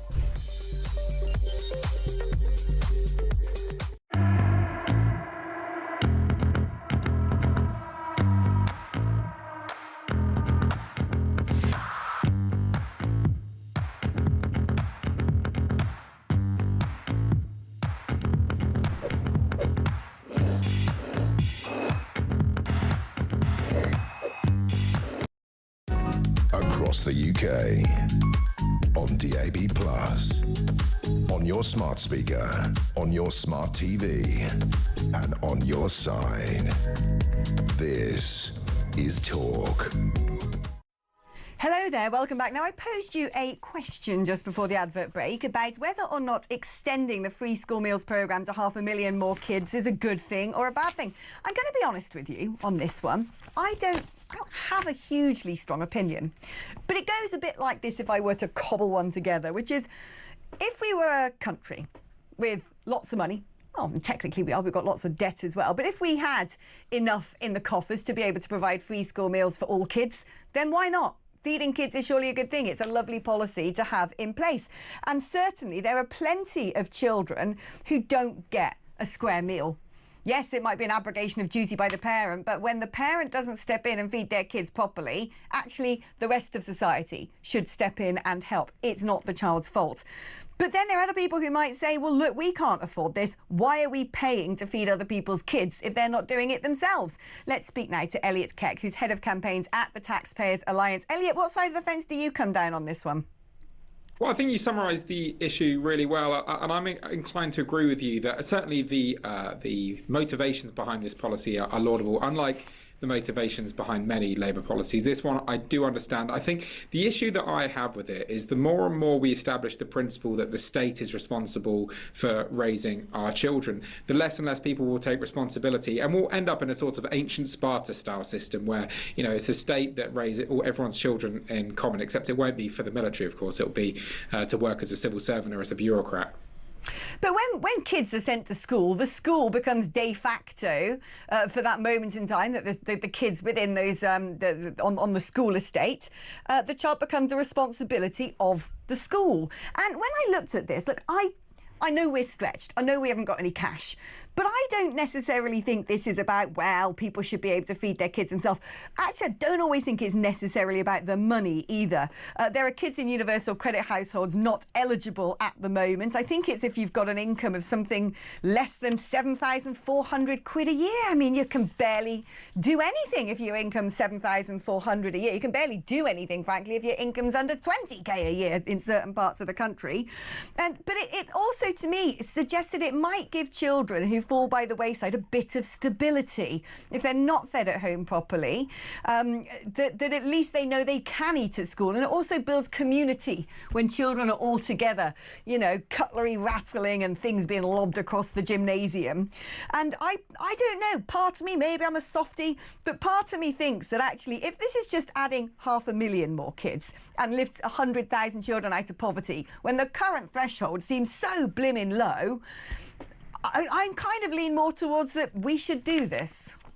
Yeah, I think the 7,400 point is after a lot of costs have already been covered, and you know, we have already seen a significant increase in the number of children receiving free school meals. It's gone from about 13% to 25% over the last 10 to 15 years, and of course children already get free school meals regardless of income in reception year 1 and year 2, when of course development is at its most critical and most significant moment. Again, it is a laudable principle to ensure children are fed and properly fed, and of course where families and parents are genuinely unable to do so, they should get free school meals, and you know, as I said, 25% already do. But I do worry about, again, this principle that I spoke about before, which is the more and more the state takes responsibility for people's children, the less and less those parents will take responsibility, and that has a detrimental long-term impact.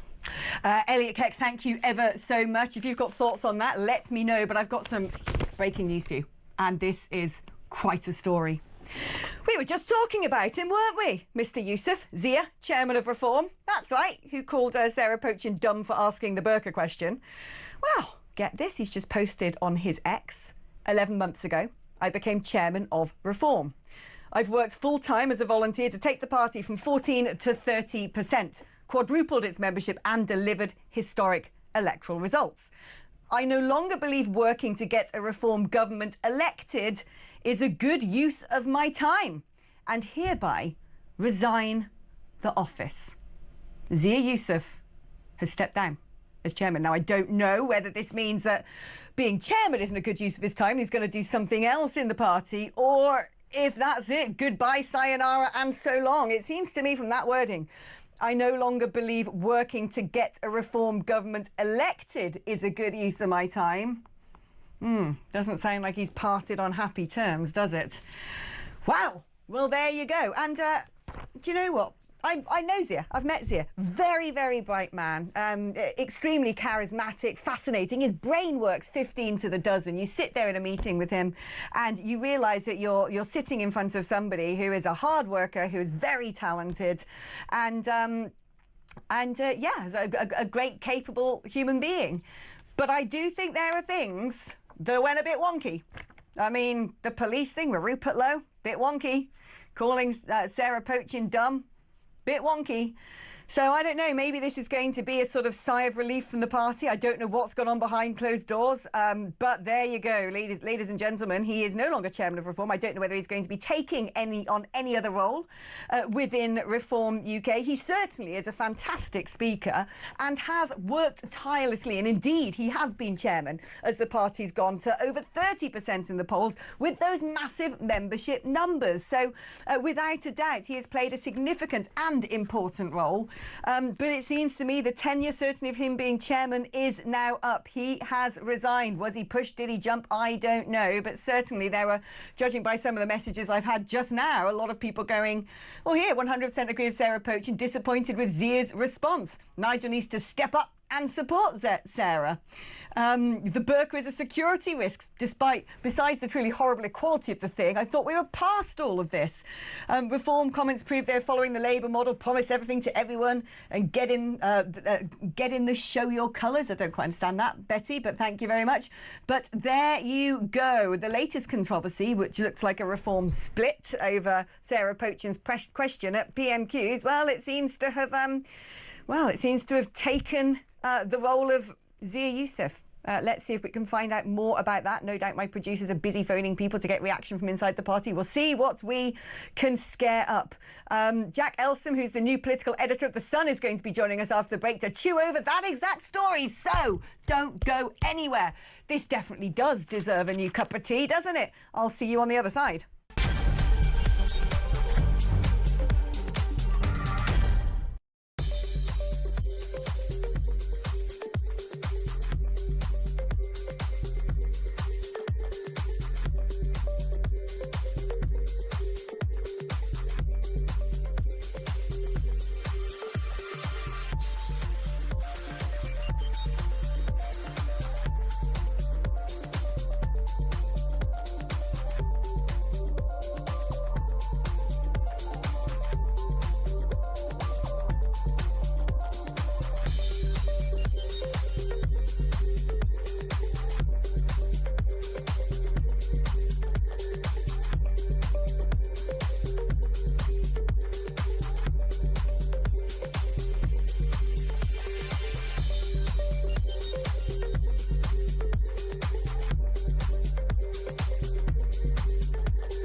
across the UK.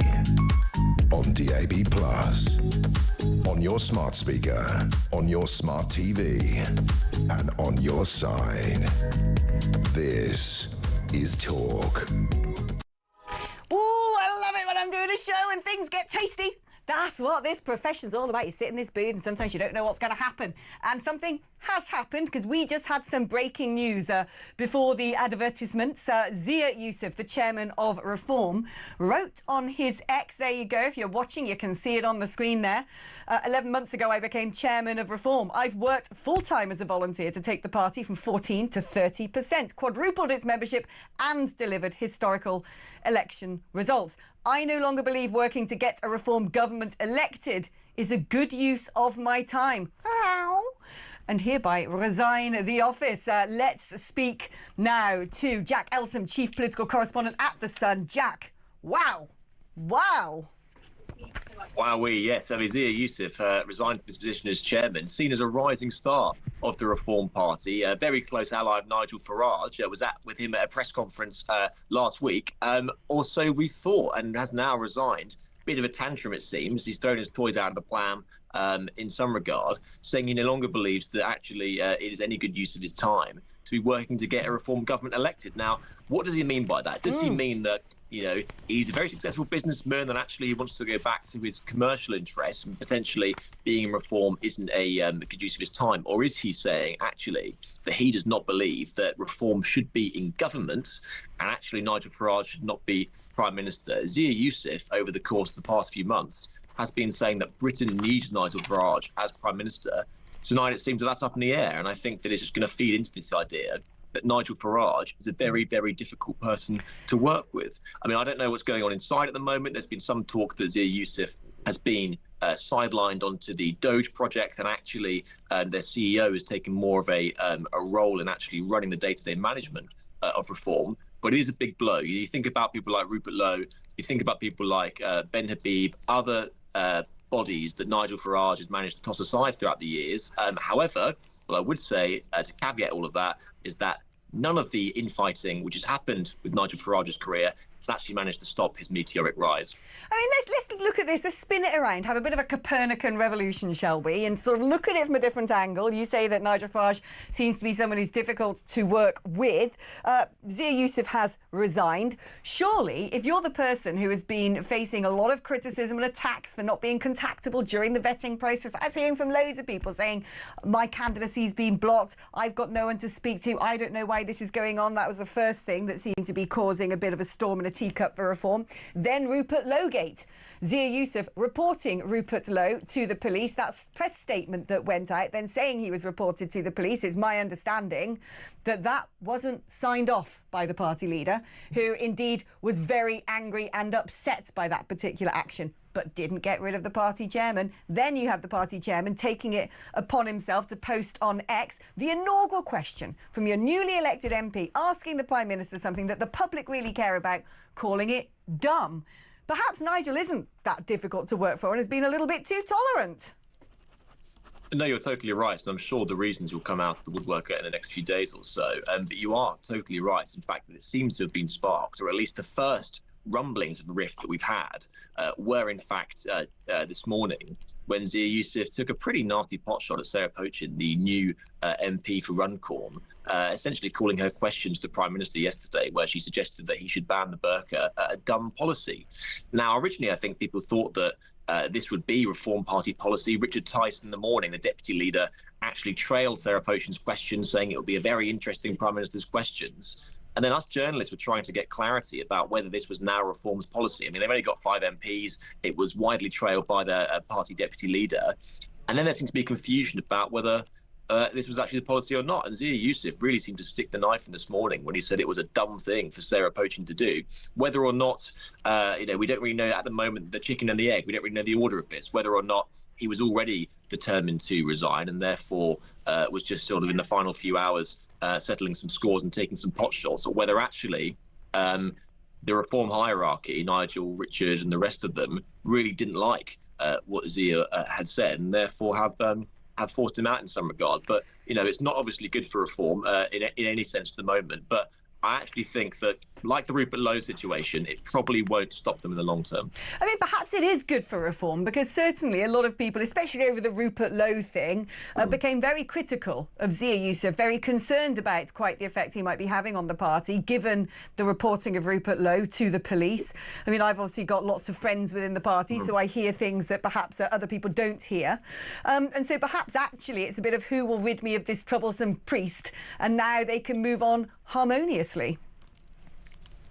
Yeah, well, listen, I'm sure the details about what actually happened inside the reform fold will come out in the next few days. I mean, obviously, you are well connected in the reform ranks, and if you are telling me that there has been disgruntlement with reform with him for some time, then I would definitely take that at face value and do some digging as well. But it does seem at the moment that there is unhappiness in the camp, and I think a lot of people will think, no matter whose side you are on in this row, that is a bit of a shame, because it did seem for a long time anyway, especially on sort of the face value, that Nigel and Zia were a bit of a formidable duo, and that Nigel was a fantastic front man. He's probably the best orator in British politics at the moment. They are ahead in the polls by about double digits, I think, by some counts. And Zia apparently was very good at doing the stuff behind the scenes, getting the membership up, sort of handling HQ on a day-to-day basis. And they did seem a bit of a dream team, and they were sort of really rolling in the polls, doing great work to professionalise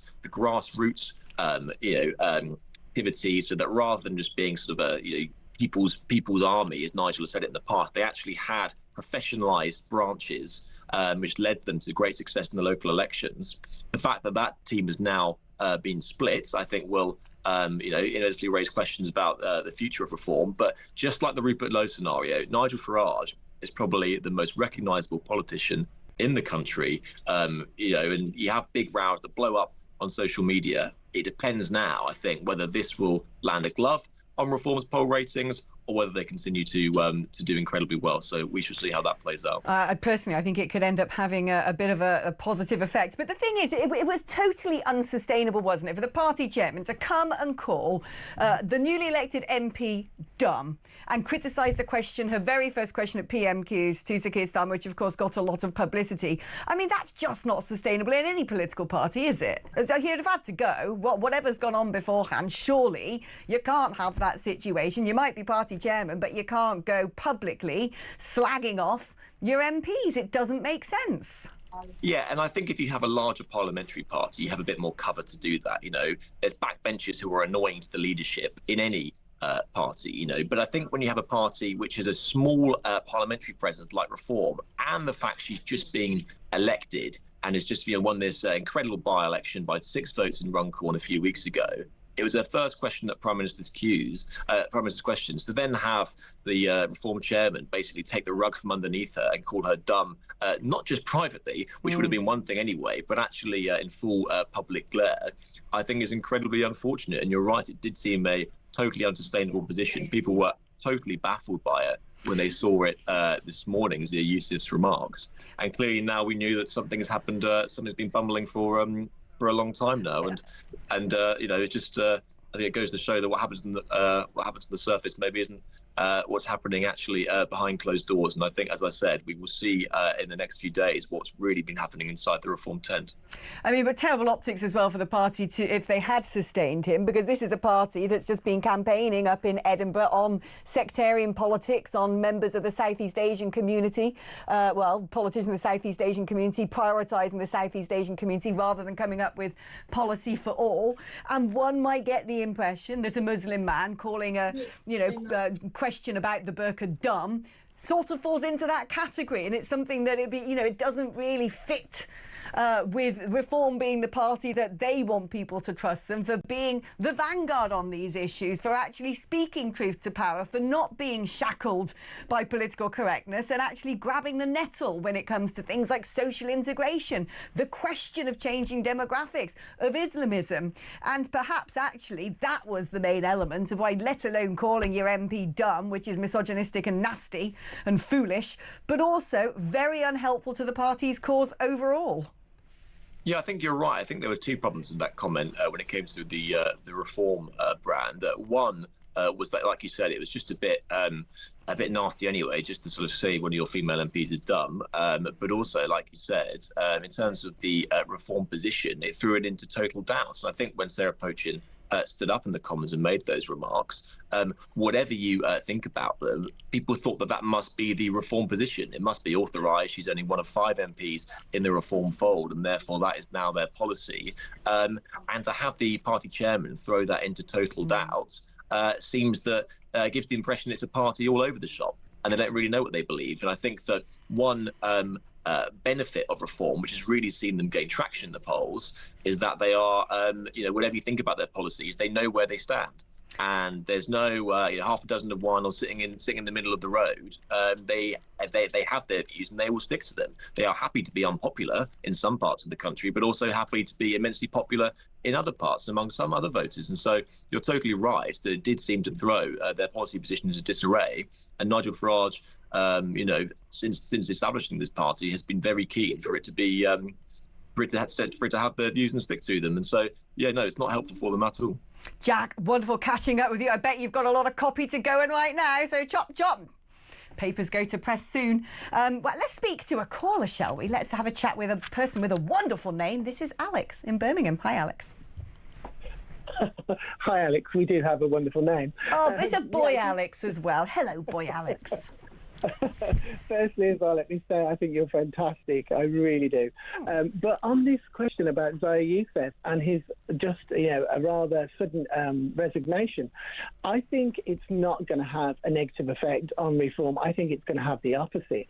I think there's going to be quite a unification in that. I think that also, such a small party as it grows shouldn't have such infighting with the Robert Lowe situation. But I mean, to take a situation like Sarah Pochin's first question and to belittle a lady with a career who has a prestigious career in the background of what she's done, and to chuck her under the bus like that was horrendous. So I don't see how he could have went forward anyway. I joined Reform. I didn't join as a member because of anything he did. I didn't see him as the person or the pistons behind the power of anything. I just saw him as an articulate, excellent gentleman. He was great when he was out there, but I don't think he's the driving factor or the pull factor, and he's definitely not the lightning rod. But so that's really my 2 pence worth on that. Alex, I think that your views echo mine. I kind of think that this will be a bit of an emancipating moment, perhaps, for Reform UK. Certainly, look, I've met Zia. I like Zia. I think he's very talented, and I always got along with him. But I think calling Sarah Pochin dumb, and I find it unconscionable to imagine if Richard Tice knew what she was going to ask, that Nigel Farage didn't know what she was going to ask. So it'd be interesting. I don't know quite what happened, but certainly unsustainable, I think, to have the party chairman knifing so publicly a new MP like that. Alex, thank you so much for your call. We've got a statement from Nigel Farage on the departure of Zia Youssef. It goes as follows. I am genuinely sorry that Zia Youssef has decided to stand down as Reform UK chairman. As I said just last week, he was a huge factor in our success on May the 1st and is an enormously talented person. Politics can be a highly pressured and difficult game, and Zia has clearly had enough. He is a loss to us and public life. Well, it seems to me he's a loss to us and public life, that he's not just no longer chairman, but potentially out of the party. But Nigel there writing a very kindly worded, supportive statement saying that he was enormously talented. He was a huge factor of Reform's success, and he is a loss to Reform and to public life. So nice, supportive words there from Nigel Farage. I'd expect no less. A statement that he's probably written himself and didn't catch him by surprise. Thought I'd just drop that in there. OK, right, we're going to take a short break now. It's all kicking off, and no doubt we'll be talking about this afterwards. See you in a moment.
if you're having a sick day or you're having a mental health day or whatever, you're not going to go to school and you're not going to go to work. And maybe if that's, happens to a few people once or twice, that's fine. But the numbers today show this is happening, millions of times. And what really worries me is not the sick days, but it's when the sick days become sick weeks and become sick months. Yeah. And then you're out of work completely, especially with these mental health ones. Often we know once people go off work for mental health, the chance of them going back are often very slim.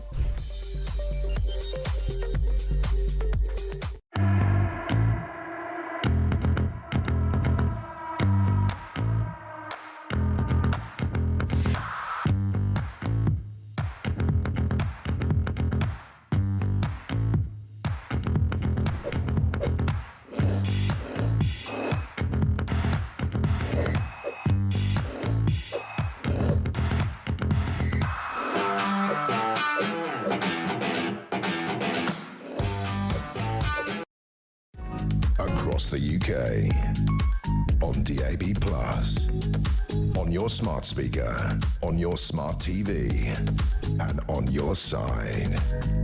This is Talk.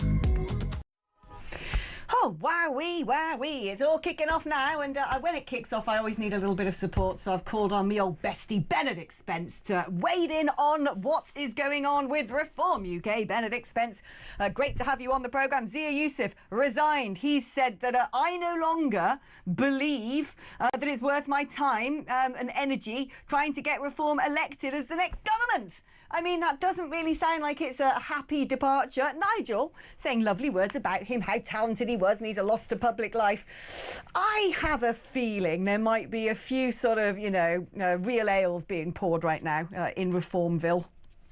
Do you know what? It's tricky because I think the fact that Nigel Farage has been very complimentary, actually, about Zia Youssef is a sign that this is not like the Rupert Lowe situation, or indeed the Ben Habib situation, where there is bad blood in a sense that they might, in fact, have been detrimental to the party or the leadership. I think there is an understanding that on some level, Zia Youssef has been very good in terms of bringing in a different kind of support for reform that perhaps it wasn't able to do beforehand, in terms of trying to professionalise the party, opening up new branches, putting in place sort of grassroots systems, this whole sort of approach to UK Doge sort of thing that isn't just a gimmick but is in fact something more tangible.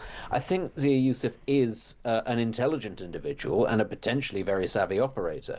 I think, though, it's also true that his vision for the party is not necessarily the same, or was never the same, as a lot of, I wouldn't even say senior members of the party, I'd say a lot of grassroots members of the party don't necessarily see the future that Zia Youssef did. And ultimately, if you can't get that grassroots on side, you're always going to be, in for a bit of a slug out at some point. I think what's happened here, though, in the aftermath of the incident at PMQs and the question, Sarah Potion's question, is what you're seeing here is a bit of a breakdown in communication, because messaging is not quite there, because Reform, being a very new party relatively, still does not have what you'd call coherent lines and messages about all strands of policy. Now, to be fair, the conversation around the Burka, that was not at the top of the agenda. That's a bit of a sidelined issue that has suddenly come roaring back, so it's understandable that Reform might not have it sort of front and centre. But I think it does speak to the fragility of the party right now. It's doing very well, but there are still lots of blind spots that people could try to go down and ask different members, different MPs, different councillors, what do you think about this? What do you think about this? And they might come up with something that is broadly very popular amongst the voters, amongst the public, but is not necessarily something that everybody in the party hierarchy has signed off on.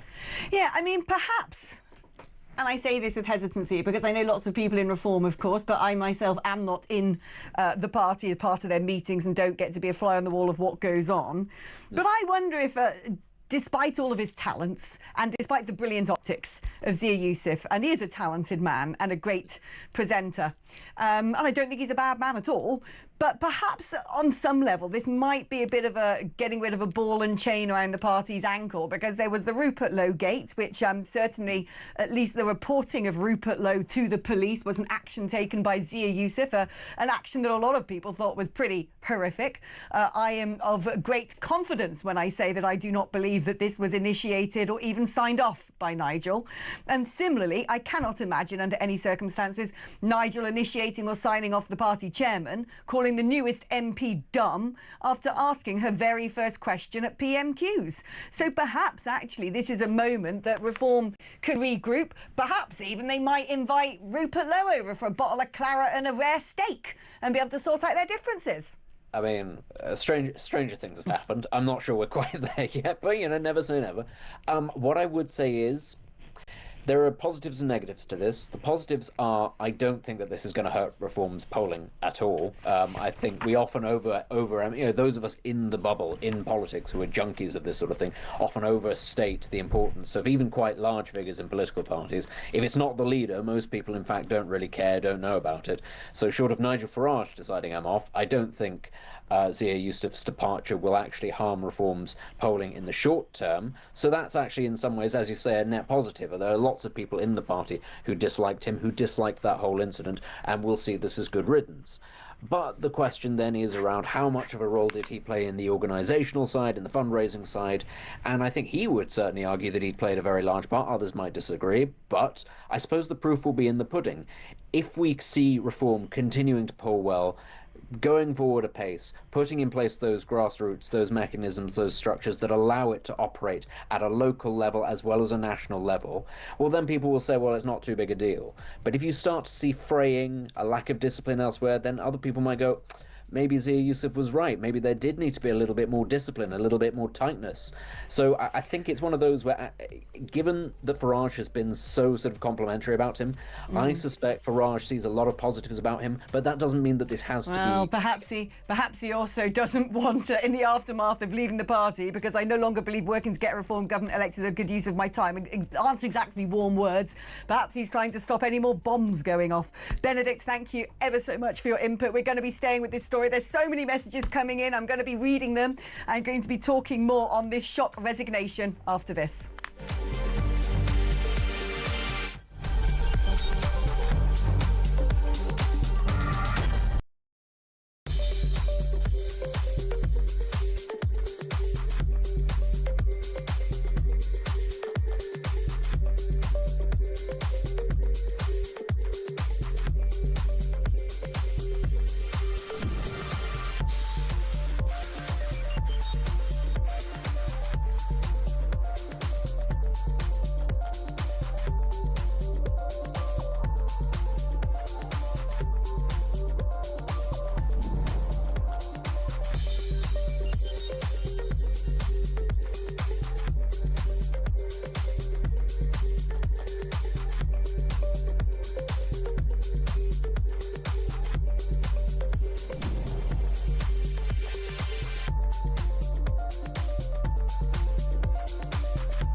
across the UK. On DAB+, on your smart speaker, on your smart TV, and on your side. This is Talk.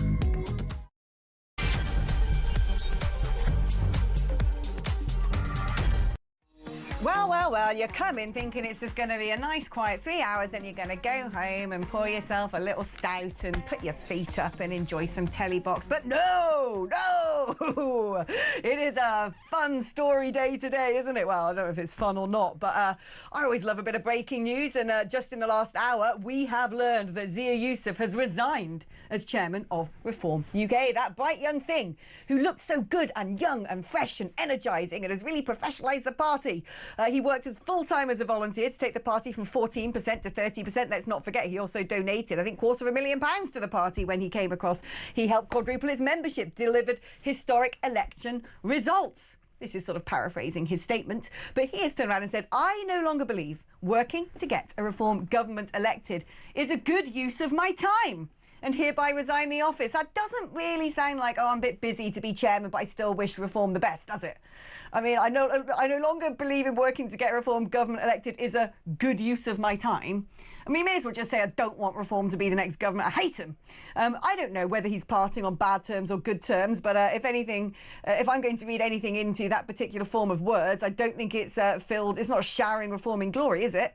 But he didn't really shower their latest MP in glory this morning, Sarah Pochin, who asked her inaugural question to Sir Keir Starmer at PMQs yesterday and challenged the Prime Minister, quite rightly, I would say, on whether or not he believes that the burqa should be banned. Now, it is banned in lots of countries: France, Belgium, Luxembourg, Norway. I mean, they just can rattle them off. Loads of countries, including many Islamic countries, on grounds of security. And I think it's a very valid question to ask when we are seeing terror threats, when we are seeing people crossing the boats, crossing the channel on boats, and we don't know who they are, when we're worried about the rights of women and clashing cultures. I think she's got every right to ask that question. But, wow, a bit of an interesting decision to make as party chairman, to put so publicly on social media that he thought the question was dumb. Well, seems to me like that was the last straw, really, wasn't it? Now, I don't know what's gone on behind the scenes. Nigel has showered praise on Zia Youssef, saying he was genuinely sorry that he had to quit as party chairman, saying politics can be a highly pressured and difficult game, and Zia has clearly had enough. And equally showering praise on Zia, saying he's going to be a loss to Reform and a loss to public life. What's going on here? Is this sort of trying to smooth things over and make it all sound good in the public so there isn't any venom, so there's no backlash, so there's no vengeance? Is he the dearly departed? Certainly, I think there have been a few incidents which have had Zia's name connected to them, which have caused the party some issues. Reporting Rupert Lowe to the police. The police turned up, raided his house in the middle of the night, nicked all his guns, because he's a farmer, by the way. He's not some sort of mad, gun-toting lunatic, which was terrible optics. The police said there was nothing to see here. That shouldn't have happened. There was definitely bad blood between Rupert Lowe and Zia Youssef. And, of course, when that statement went out so publicly that Rupert Lowe was reported to the police, I thought to myself, that's a bit of a crazy thing to do. Who decided that? Well, it's my hunch that it wasn't the leader of Reform who decided that it might have been the person who did not get along with Rupert Lowe. But I don't know. I am speculating. Let's have a read of some of your messages. Lots coming in on this particular story. Do you think there's any chance of Rupert rejoining the fold now that Zia has resigned? I was down the pub with some reformists the other day. We were commemorating my wonderful, wonderful friend Patrick O'Flynn, who sadly passed away, who, of course, was Director of Communications for UKIP when I was their head of media. And we used to have a thing called the monthly mogging, where we'd go down to the Marquis of Granby and all get together, we Brexiteers, remember the good times and talk about the future. And certainly among the reformists that I was speaking to there, the chatter was that there is a way back for Rupert. Dust needs to settle, water needs to go under that bridge, that's for sure, because it all got a little bit nasty. But nobody thought that it was necessarily beyond the pale, and I wonder if this is going to be an obstacle removed in that process. Who knows? I'm not speaking on behalf of anybody here. I would not do that. Farage got the tone of his letter about Zia Youssef spot on. Well, I think he did. I think that's exactly the right way to handle these things. Why on earth didn't he do the same thing with Rupert Lowe instead of those terrible assaults on his character? well, maybe he didn't do that statement on Rupert Lowe. Have you thought of that one? Hi, Alex. I can't believe Zia resigned over this. There must be more than meets the eye on this one, says Bob in Clacton. Well, I think there's been a few tensions going on, but Nigel was a big supporter and a big fan of Zia. He saw how talented he was, how hardworking, what a great speaker, youthful, energetic. But it seems to me that, well, things might have just gone a little bit beyond the pale with that tweet. I'll give Reform another chance now Yousaf is gone. Maybe an apology to Rupert is needed, says Becca. Well, there you go. If we can do a poll of one person, it seems to have helped the party. I want to speak now to a brilliant writer, a brilliant political mind, an outspoken, fearless commentator. He's a writer for Courage Media and a great friend of mine, Mr. Connor Tomlinson. Hello, Connor. Are you sure you've got the right intro for the right guest, Alex? That was very complimentary. But you are brilliant, and I'm a big fan of yours, and I know that you're going to have thoughts on this story, so fire away. What do you think about this shock resignation? Oh, it's fantastic news. I think it restores some much-needed lost moral legitimacy to Reform UK. I mean, ever since he's joined the party, Zia Yousaf has been, at best, David Cameron with diversity body armour. He keeps talking about British values without being able to actually define them. He seems to have had a softening effect on the party from within regarding its immigration policy and its approach to criticising some of the more tribal and incompatible elements of Muslim custom.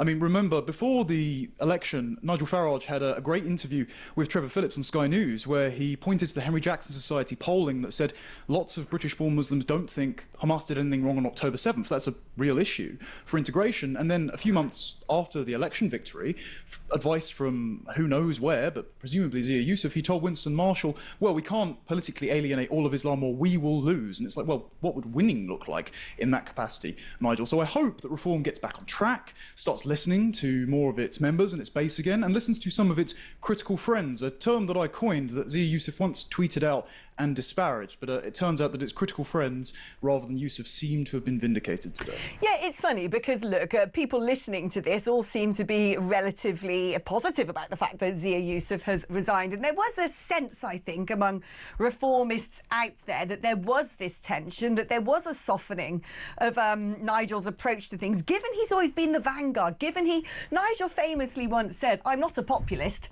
I'm an unpopulist, because I say things before anyone else will say them, and it usually makes me hugely unpopular. And I think for a lot of people, he's represented that courage, that tenacity to go where other politicians dare not tread, and that something had changed. And I know we've spoken about this between us, and I think a lot of people seem to cast an eye at the new chairman and think perhaps that is what's different. Now, I don't know. We don't know because neither of us sit inside those meetings. But without a doubt, I can't see a situation when Richard Tice knew the question that Sarah Pochen was going to ask in PMQs, that Nigel wouldn't have known that. And then that statement on his ex-post yesterday calling her dumb, there was no way he could carry on.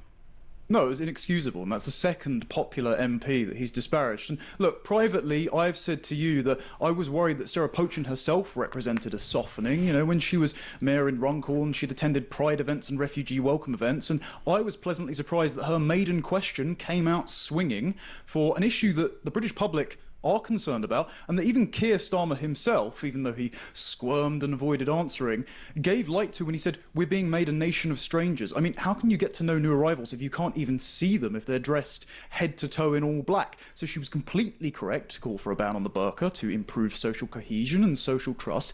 And knowingly, when Reform came out and said, well, that's not party policy, well, nobody from within Reform that I spoke to had confirmed that was the case. None of the MPs seemed to be denouncing Sarah Pochen, so it could have only come from Zia Yousaf. And so he did represent this softening effect, this seeming desire to cave to the demands of the Westminster media bubble, who would rather see Reform UK collapse than succeed, and who will always call them racist no matter what they do. So hopefully they can move on and grow in strength from that. I will be interested to see who they appoint as chairman next, because I don't think there's much of a likelihood that they can repair a lot of the bad blood between some former exiled figures, but I do think that whoever they choose next will show whether or not the party has learned from its mistakes of Zia Youssef and is going forward in a bold direction. And as Gawain Towler once said, ride at the crest of the wave rather than racing to keep up with, well, those of us who are marginalised as the online right.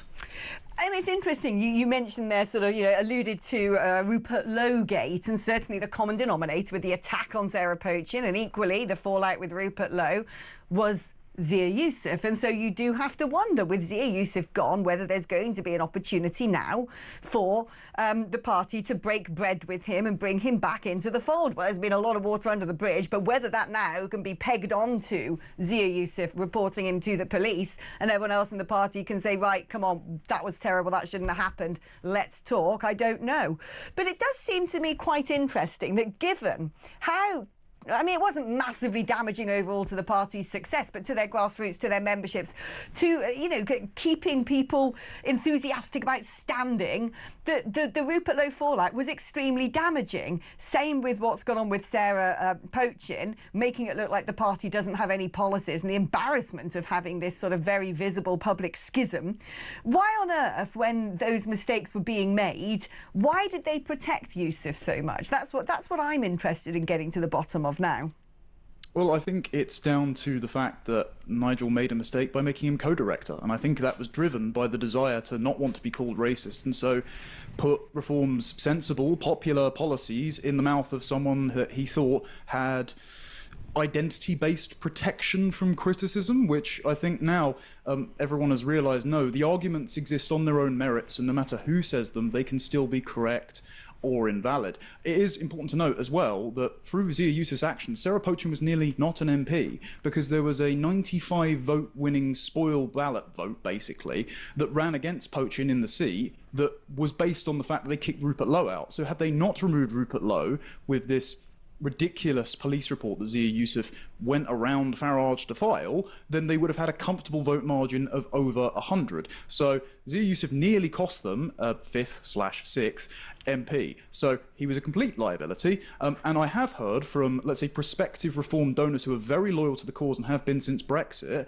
that they didn't want to donate to the party while Zia Youssef was in there because of his policies and because of his conduct. And I do know for a fact there is supposed to be, or there was supposed to be, someone who is a high-profile defector that wanted to jump ship and held their nerve because of Rupert's treatment. And now, perhaps, Reform's looking like more of a soft landing with Zia Youssef out of the way.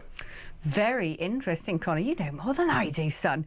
I mean, I suppose now, what you often see in politics when someone gets disgruntled and leaves, if the party handle this okay, then it will blow over. Zia will go back to doing Zia things, app worlds and concierge services and making loads of money, and just go, well, that was a pretty grim experience, but we part on good terms. The other big risk, of course, that all political parties dread is someone who's been so close to the operation, who knows so much, who's sat in those meetings, who's had access to all of the machinations, in fact, been in charge of all of those machinations, whether or not they could go rogue. I wonder if there's going to be a sleepless night at the moment among the party leadership. Yes, well, I suppose that would just be a lesson in being more scrupulous in who you allow to have access to the upper echelons of your party, and perhaps sticking with those who have been more loyal to the cause for years, even if you have personality or issue-based disputes with them, than allowing someone to come in at the ground floor and immediately get one of the top jobs. Perhaps that, and I hesitate to lecture Nigel Farage because he's been in the game much longer than I have and won far more victories than I have, but perhaps that's the lesson to be learned from being burned from all this. But look, I've been open about the fact that I voted for Reform at the last election, and I've tried to encourage them, if and where they can, to live up to their full potential, because they're not a protest vote, but they're emblematic of the public appetite to revolt against the Uniparty, the two zombies of Liberals and the Labour and Conservatives propped up against each other. If they can live up to that, if they can be an insurgent populist force, and if, like Sarah Pochin's questions, they can give more room in the Overton window for those of us without parliamentary privilege to talk about the stuff we're concerned with, well, then they'll have won back my unqualified support and the support of plenty of people in the country, I'm sure. Connor, your form of words is wonderful. More room in the Overton window for those of us without parliamentary privilege. What What a beautiful phrase. If you just come out of it from the top of your head, you're an absolute genius. Connor, thank you so much for joining us last minute to respond to this breaking news that Zia Youssef has resigned as chairman of Reform. Let's read some of your messages now, and I'll try and address all of them. Here we go. I've got to turn my pages over. It doesn't even matter anymore. May as well throw this schedule in the bin. Someone said, Stephen London, Ben Habib would be a fantastic new chairman if he and Nigel can build bridges. Yeah, for those of you listening, that was a sort of long and meaningful look. Dan from Kent says, unfortunately, Alex, Reform UK are getting too socialist, wanting to nationalise everything. Nationalisation means high taxation. We need a good old-fashioned capitalist party. Not so much about Zia Youssef there. And, just people saying nice things. Wanted to say talks a little bit brighter with you on the TV. You deserve a more solid slot. I don't put these here, by the way. I don't self-select the messages I read out. My producers do that, so it makes it seem like I've got like an ego the size of, I don't know, someone with a big ego reading things out that are complimentary to me. A good riddance to Youssef, because that was a misogynistic remark about Sarah. Look, it really was. I'm sorry, but calling a woman dumb. Quite disgusting, really, and I thought she had guts bringing up the issue in the House of Commons. I'm pleased he is gone. That's from Caroline. And Ian says, Zia Youssef, I bet he would be a great signing for Strictly Come Dancing this autumn. All right, I never watched the show, but, maybe. So the Reform chairman got it horribly wrong over Sarah P. and has resigned. Good, says Glyn. Right, keep your thoughts coming in, because it's a developing story. Fascinating to see in which direction this one's going to go over coming days and weeks. Hopefully, Reform will be thinking, let's just move along, get a new chairman and back to business as usual. But, politics never really works out like that, does it? Always gets a little bit tasty. 03444 1000 is the number to call if you want to talk to me about this breaking news. 03444 1000 is also the number to send me a WhatsApp or leave me a little voice note on WhatsApp. What are your thoughts? Are you pleased to see him gone? Is this evidence that the party's falling apart at the seams and couldn't even, negotiate a cab fare together? 87222 is the number to text right talk before your message. We're on X at talkTV. I'm going to try my best to steer you all through it as somebody who knows many of the characters involved and likes all the characters involved. God, it's like Rupert Lowgate all over again. I love Rupert. Great man. Genius. Such a huge loss to, and Nigel, just always piggy in the middle. But that is what I'm here for as a journalist, to bring you all of the information and also let you do the talking as well. So do please get involved. 03444 1000. Give me some help, would you? I can't be doing all the opinion throwing on this one. 8722 is the number to text like talk before your message. We're on X at talkTV, and we're back after this.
Betty had found out that she wasn't going to get the £300 winter fuel allowance that she relied on to keep her home warm and to heat herself through the cold months. So you went round, as you did every day, and you found her literally frozen to death. Unbelievable. Starmer said about the last government, before he got in, that Tories would say that there's 4,000 people going to die of the cold this winter.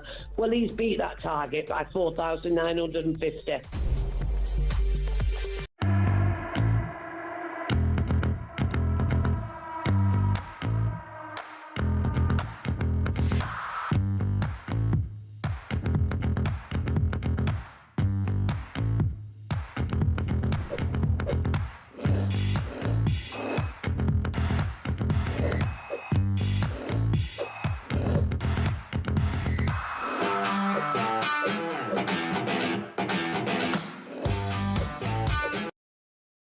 Across the UK, on DAB+, on your smart speaker, on your smart TV, and on your side. This is Talk. Well, hello and welcome back to what's turned into quite a busy little show. There's only one story in town at the moment, it seems, which is the shock resignation of Reform UK's chairman, Zia Youssef, who has said he doesn't think it's a good use of his time to help Reform become the next government.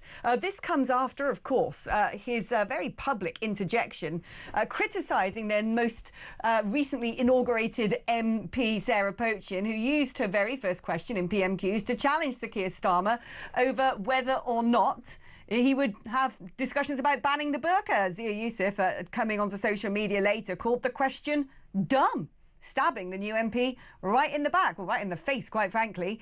He has now decided he is going to resign from that role. Nigel Farage, meanwhile, saying he was very talented and saying he's going to be a great loss to the party and to public life in general. Now, there's the Labour Party have waded in. Says, of course they have. You never want to miss an opportunity when your opposition is burning themselves. A Labour Party spokesperson has said if Nigel Farage can't manage a handful of politicians, how on earth could he run a country? He's fallen out with everyone he's ever worked with. Reform are just not serious. The Reform chair has done a runner so that he doesn't have to front up Farage's 80 billion in unfunded cuts, which would spark a Liz Truss-style economic meltdown. They're obsessed with bringing Liz Truss into this at the moment, the Labour Party. That's how they answered. Is that what they're going to do from now on? Oh, hi, Sir Keir Starmer. Are you going to ban the burqa? Liz Truss. Oh, hi, Sir Keir Starmer. Are you going to lift the two-child benefits cap? Liz Truss. I mean, come on, change the record, answer a question for once. But there you go. I mean, perhaps not a good look on the party that the chairman, who hasn't been in place that long, bright young thing, seemed to preside over a great era of success for Reform UK, has now unceremoniously departed. Well, when it comes to the tumbles and the hiccups in party politics, it's always good to get the opinion of a veteran who's probably lived through and seen all of it. I'm pleased to say we're joined now by Sir John Redwood. John, thank you so much for coming on the programme. I mean, there's rough and tumble in politics, isn't there? And then there's this story. Yeah, this is an amazing story, isn't it? Who would have thought that a newly elected MP in a party of 5 would think up a question which hadn't been cleared with some of her seniors and upsets them and immediately triggers the resignation of the second most important person in the party, who'd been credited by the leader as the man who was giving them organisation, making them a more serious outfit, and had clearly done quite a lot of good organising to help them get some very good local election results. It just beggars belief that they could fall out in this way in such a short space of time. But surely it was unsustainable, you know, given that we know that Richard Tice knew what Sarah Pochin was going to be saying because he sort of trailed that he knew what was coming up on social media himself. And like you, I find it very hard to believe when it was a very first question that the question wouldn't have been asked of Sarah, so what are you going to bring up? I find it very, very hard to believe that that didn't take place. And so for Zia Youssef to then call her dumb on social media as the party chairman, it would be unsustainable for him to stay in position, surely. Well, I guess so. But then why didn't he intervene when he must have known about it? Because you rightly say this is a very small group. And when I was a senior colleague of newly elected MPs on the Conservative side, I and others like me would help them with their first question or give them some idea of the sort of range of opportunities. and you do it with their best interests at heart as well as the party's interests at heart. Now, if you're just a group of 5, you'd have thought you'd be talking all the time about your opportunities. You don't get many opportunities to ask the Prime Minister a question. And so I just can't believe that there's so little communication between the top 4 people in the party.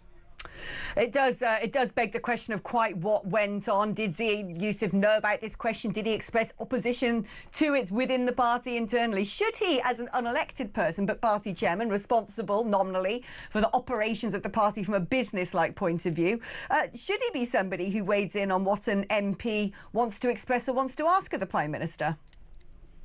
Well, not in public, but as a close confidant, one presumes, of the leader, and very concerned about the overall message of the party, yes, he should have been involved, because they are, above all, a campaigning outfit. And they don't run a shadow cabinet. Obviously, they can't do that. They're not running a shadow government. They are just a campaign outfit trying to highlight big issues. They get these few opportunities to really take the roof off by getting a Prime Minister's question opportunity.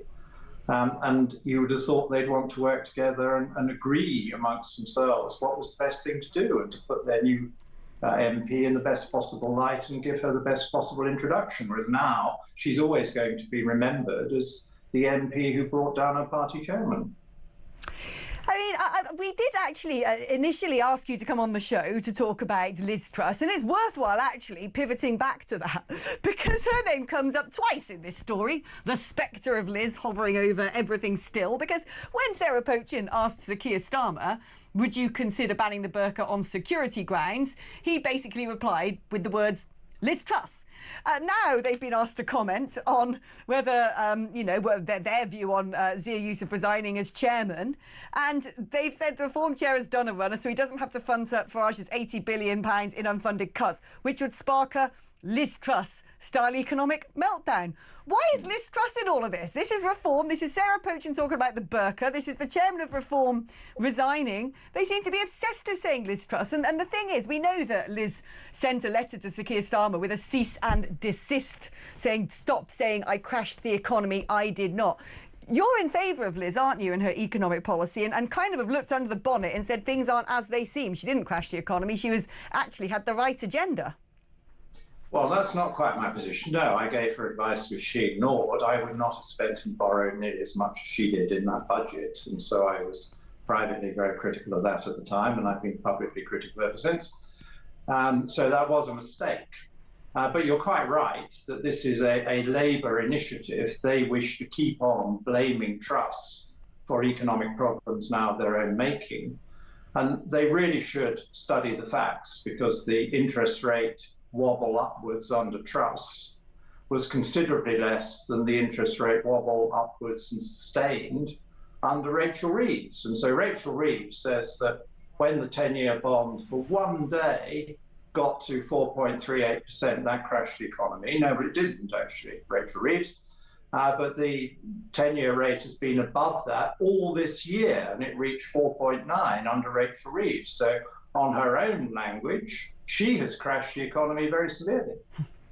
She has indeed. And I just find it a bit weird as a strategy, but then I find a lot of things that the Labour Party thinks a good strategy weird. Sir John Redwood. Well, they're losing it, aren't they? I mean, they're very unpopular. They started pretty unpopular. They only won the election big time because the Tories saw half their vote disappear in annoyance. And then they seemed to think they were popular, and then they did a whole series of unpopular things, and they now can't believe that as governing party, with less than 1 year into having a very big majority, they are more unpopular than any major party has been since the war, I think, in government. Blimey. I mean, yeah, it doesn't bode well, although I don't think there's many devices to remove them from office at present. Sir John Redwood, thank you ever so much. Always great to speak to a proper gentleman of politics. John is probably one of the greatest minds in politics. I'd love to dig John up and say, get back in there, you run the economy, my son, because he's brilliant. He is a brilliant man. Thank you so much to Sir John Redwood. Right, let's take a call now and speak to Peter, who's in Land of Cider, Somerset. Hello, Peter. Hello, Alex.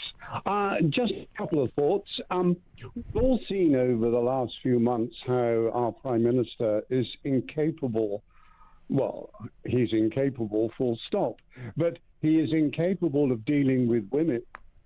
And we see it all the time as political life progresses. It could be that Zia Youssef struggles with the same problem, and to actually stab her in the back and call her dumb is quite extraordinary. And a further point is that the question of immigration and the extent of Muslim occupation in the UK could well be a problem for reform in the future if they had a chairman who clearly is on one side of that argument. And I don't think It's interesting. I'm going to interject here because what you're saying, I'm going to sort of couch it in slightly different terms, is the question of social integration, cultural cohesion, mass immigration are clearly some of the biggest issues right now for voters. And they need those issues addressed. And clearly Nigel Farage has for a long time been seen as the sort of vanguard on these things, the one who's prepared to be a bit brave and go where other politicians won't go. And people have been sort of saying, oh, you've lost it a bit, mate. And perhaps in Zia Youssef, Nigel thought, well, this is great. We've got a young, energetic believer in the cause who himself is a Muslim. This is going to enable us to have this debate and detoxify it. But it didn't quite go according to plan, did it? Because they seem to be pulling in different directions. And the risk is, of course, that people might think that Zia Youssef is representing his own cultural background and not harmonising with the party. Either way, quite embarrassing, quite difficult for reform. Peter, but before I let you go, I'm just going to ask you a quick question. Are you a reform voter? And do you think this is good or bad for the party? I am a reform voter. I was a lifelong Conservative voter, but now I am a reform voter. I don't think in the long term this is going to cause any problems at all. However, they don't need any more incidents like this. They've had enough. I think enough is enough. And somehow Rupert Lowe and Ben Habib should try and get those two gentlemen back into the party, because I'm convinced that their arguments were probably with the chairman. Very interesting. Thank you so much for your candour. That was Peter in God's own county of Somerset. Best apples in the land. Right, we're going to take a short break now, and I'm delighted to say after the break we're going to be joined by Tim Montgomery. He used to be the editor. In fact, he set up Conservative Home, long-standing supporter of the Conservative Party. Once upon a time aide in number 10 in the Conservative government, but then defected to Reform. So it'll be very interesting to hear what he has to say over this breaking news. That's coming up after this.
Across the UK, on DAB+, on your smart speaker, on your smart TV, and on your side.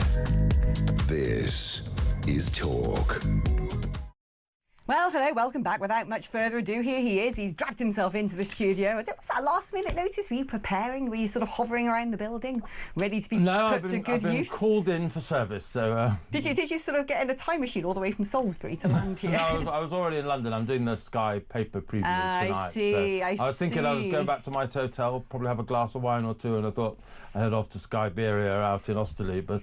Skyberia! Yeah. I love it. Right, talking about Skyberia or Siberia, is that where Zia Yusuf has gone? Is he going to be in the party or not? Is he going to have a different role? Well, I don't know. Given the sort of tenor of his statement, I no longer believe working to get a reformed government elected is a good use of my time. Yeah. Doesn't sound like he's parting on happy terms. It sounded quite emotional, didn't it? And look, I personally, Alex, feel very sad at this news. I've got to know Zia quite well over I defected to Reform 6 months ago. You've been very welcoming to me, but the top group of people have been most welcoming and helpful. Zia's been there and I think a lot of the professionalisation of the party that we've seen owes a lot to him. I'm also aware he's rubbed people up the wrong way in lots of ways. He's a young man in a hurry, and sometimes young men in a hurry upset people, and I'm sure he's made mistakes. But my understanding is Nigel Farage is really upset about his exit, and I think he should be. He recruited Zia Yusuf to bring a professionalisation to reform that it really needed, and suddenly, in a moment of sadness, emotion, I don't know how you would describe that statement, but he's walked away. I think the question that Sarah Pochin asked yesterday, the new MP for Runcorn, about the Burka ban, I think that perhaps was the trigger for him leaving. I think he described the question as dumb earlier today, which is not the sort of thing a chairman of a party Well, yeah, should... not the sort of thing you should be saying publicly. No. I mean, this is the thing. It's interesting. Nigel's statement, actually, perhaps is one of the most revealing, because it sort of alludes to the idea that politics is a rough and tumble game. It's blimmin' hard. Having your profile out there, people attacking you. Certainly, I have seen people online saying all sorts of vile things about Zia Yusuf. Really vile. Racist things, nasty things, things that should never be thought, let alone said. And I felt incredibly sorry for him on that. And we don't know what it's like for him when, the question of Islam and integration is a big issue at the moment in politics, that he might feel caught between two stools on that one, and the pressure is huge. It's very easy for people sitting there going ow, ow, ow, ow, ow, at home, but when you hold public office and when people recognise you and when people can call you names or shout at you or attack you or criticise you constantly, day in, day out, you've got to have a lot of backbone. And perhaps that is what he means when he says it's not a good use of my time. It's in, maybe it is, I'm struggling and I don't want to do this anymore. And look, I think Nigel Farage is probably probably the most impressive politician of this generation. But he works in a relational way. He's surrounded by people he's known through the sort of UKIP, Brexit Party, reform movement for a long time. And I think a lot of his decisions are made within a strategic sort of sense of where he wants to take the party. But some of them are taken ad hoc as well. And I think what Zia Yusuf wanted to do was he wanted to bring structure and process to some of those decisions. And I think there was a real tension there. I think he was finding that whole process difficult. Perhaps he wanted too much influence and too much structure, I don't know, but I think the general motivation he had was good. And then you're right, I think you're very often, when you look for an explanation of things that happen in politics, often the personal explanation is the most accurate one. And he was you faced extraordinary misogyny and horrible stuff on social media. The stuff that he was reading and facing was of a different kind. But we have had 2 MPs killed in the last decade, and I think people who use violent language don't sometimes appreciate the impact that it can have on people's sense of security and identity. And I don't know, overinterpret that. I don't know how big that was in Zia Yusuf's decision, but there was something very emotional in that way he signed off today. Do you think he's parting on good terms? Is there going to be an anger and resentment towards the party, or do you think this is sort of... I hope not. And I've certainly reached out to him tonight and sent my best wishes. I think it would be a real shame, because he has made a significant contribution to one of the most extraordinary phenomenon we've seen in British politics in my lifetime. And for him now to spoil in any way what he's helped create would be a shame. Yeah. And if he's watching or listening, my advice to him at the moment would be, don't do or say anything now for 48 hours, you know, or 24 hours. Sleep on this. Turn the phone off, go on an holiday, something like that. Just don't say any, you know, he may already regret some of the things he said today, I don't know, but don't add any further comment for a little while. Have some rest, think about what you've done, think about your legacy, and think about your future, and don't add any more to, you know, an extraordinary media story already. I mean, certainly for reform, the legacy at the moment isn't brilliant, because you've got the fallout with Rupert Lowe, there's the ongoing feud between the party and Ben Habib, now Zia Yousaf's gone. Yeah. I mean, you kind of think to yourself, whatever next? Well, that's the problem. And if we were in a mayoral gubernatorial system or a presidential system where basically it's one person standing for office, I think Nigel Farage would have a extraordinarily good chance of becoming the next Prime Minister of the United Kingdom. But we live in a parliamentary democracy, and Reform's challenge is to find 340, 350 candidates who can become MPs and form a government. And when you have the impression, and I'm afraid it's not an impression that seems too far from the truth, of a party not at ease with itself, that's the sort of thing people say, well, would this be a government that could cohere? And that's the big challenge now. It's not even year one of this government, is it? Keir Starmer still has another month till he's been in power for a year. Reform have the time to build something more cohesive. But at the moment, after today's events, and in light of what you've already described, it doesn't look as coherent and stable as the British people deserve. Do you think this is going to have a long-term impact, or do you think this is going to be something that the party's able to traverse and sort of pick up again and, you know, hit the ground running and move on from this? I think the decisions that Nigel Farage takes in the next few days will begin to answer that question. Will he begin to put a team around him, a professional team that can run this party in a coherent way, of people who know how to do campaigning, who know how to look after members, who know how to run conferences and events? Because at the moment it's too much about him.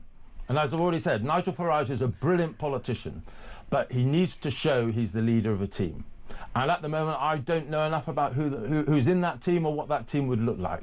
Zia Yousaf, up until about an hour ago, was an integral member of that team. He was the person, more than anyone else, that Nigel Farage had picked out from obscurity to be his chairman. He's gone now. And so Nigel Farage has to answer the question, what does his team look like for the government of Britain? It's a fact, actually, that he was picked out from obscurity part of the problem here. That actually there wasn't much political experience. Very talented man, highly intelligent, highly motivated, hard worker, a great asset to the party in terms of optics as well, a brilliant speaker, and a brain. You know, when I've sat with Zia, that brain goes 1,000 miles an hour. This is an incredibly bright young man, and I think his intentions were probably good. But perhaps it's that lack of political experience where Rupert Lowgate reporting him to the police, you'd think however bad things get, don't do that. Don't make that move. Particularly a party that champions free speech. Right, and then don't publicise that you've done it. Similarly, when it comes to disagreeing with a policy, you don't go online and write that it's dumb. You go for a meeting afterwards and you say, I don't like this policy and this is why.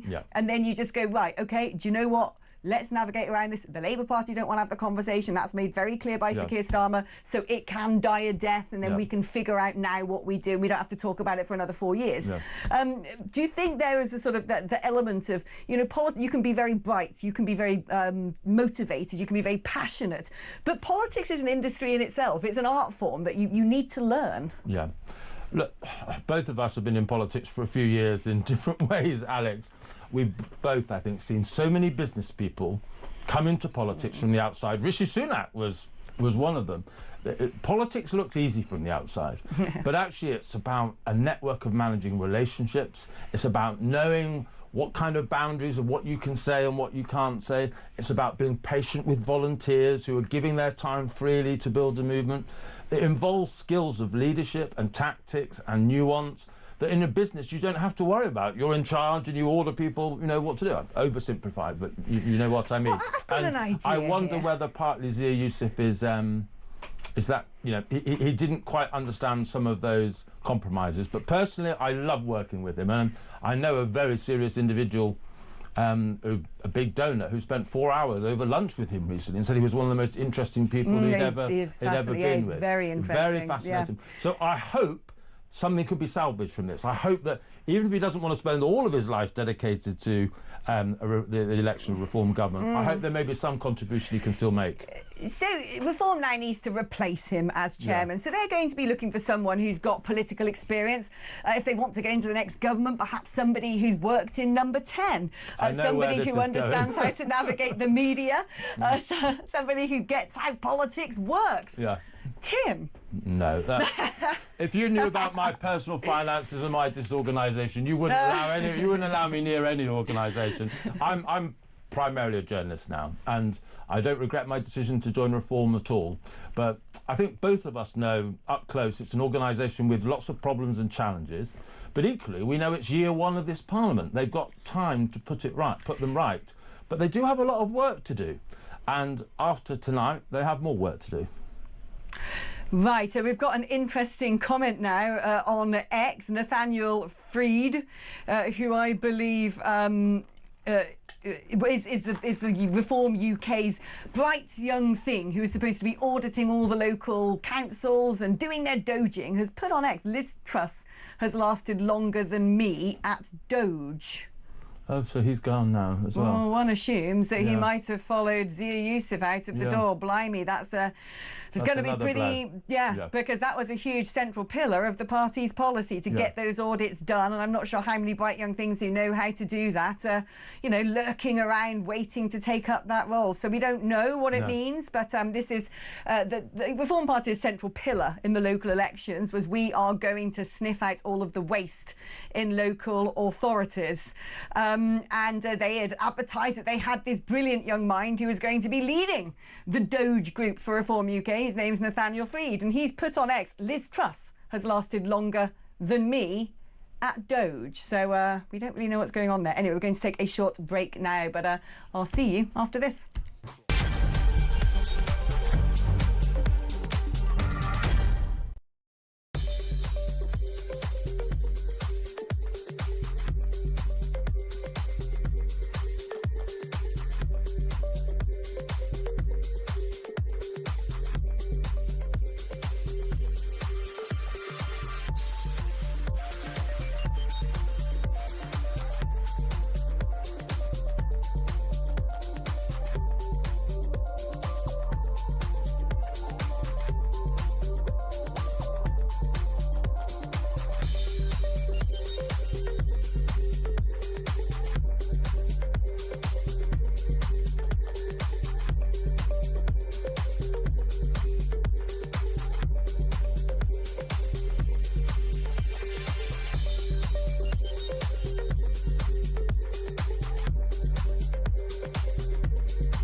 So you've sort of kicked off a bit of an internal struggle inside the Tory party, which surely at this time, when Labour are doing so badly, you don't really need to do you? Well, I'm not going to get drawn into the he said, she said of this, Mike. The reality Well, you're is, already in it, because you started it. Accept this. Well, no. What I'm talking about is what happened economically rather than anything else, or who did what at what time. The reality is that we lost our mantle for fiscal responsibility as a party at that time.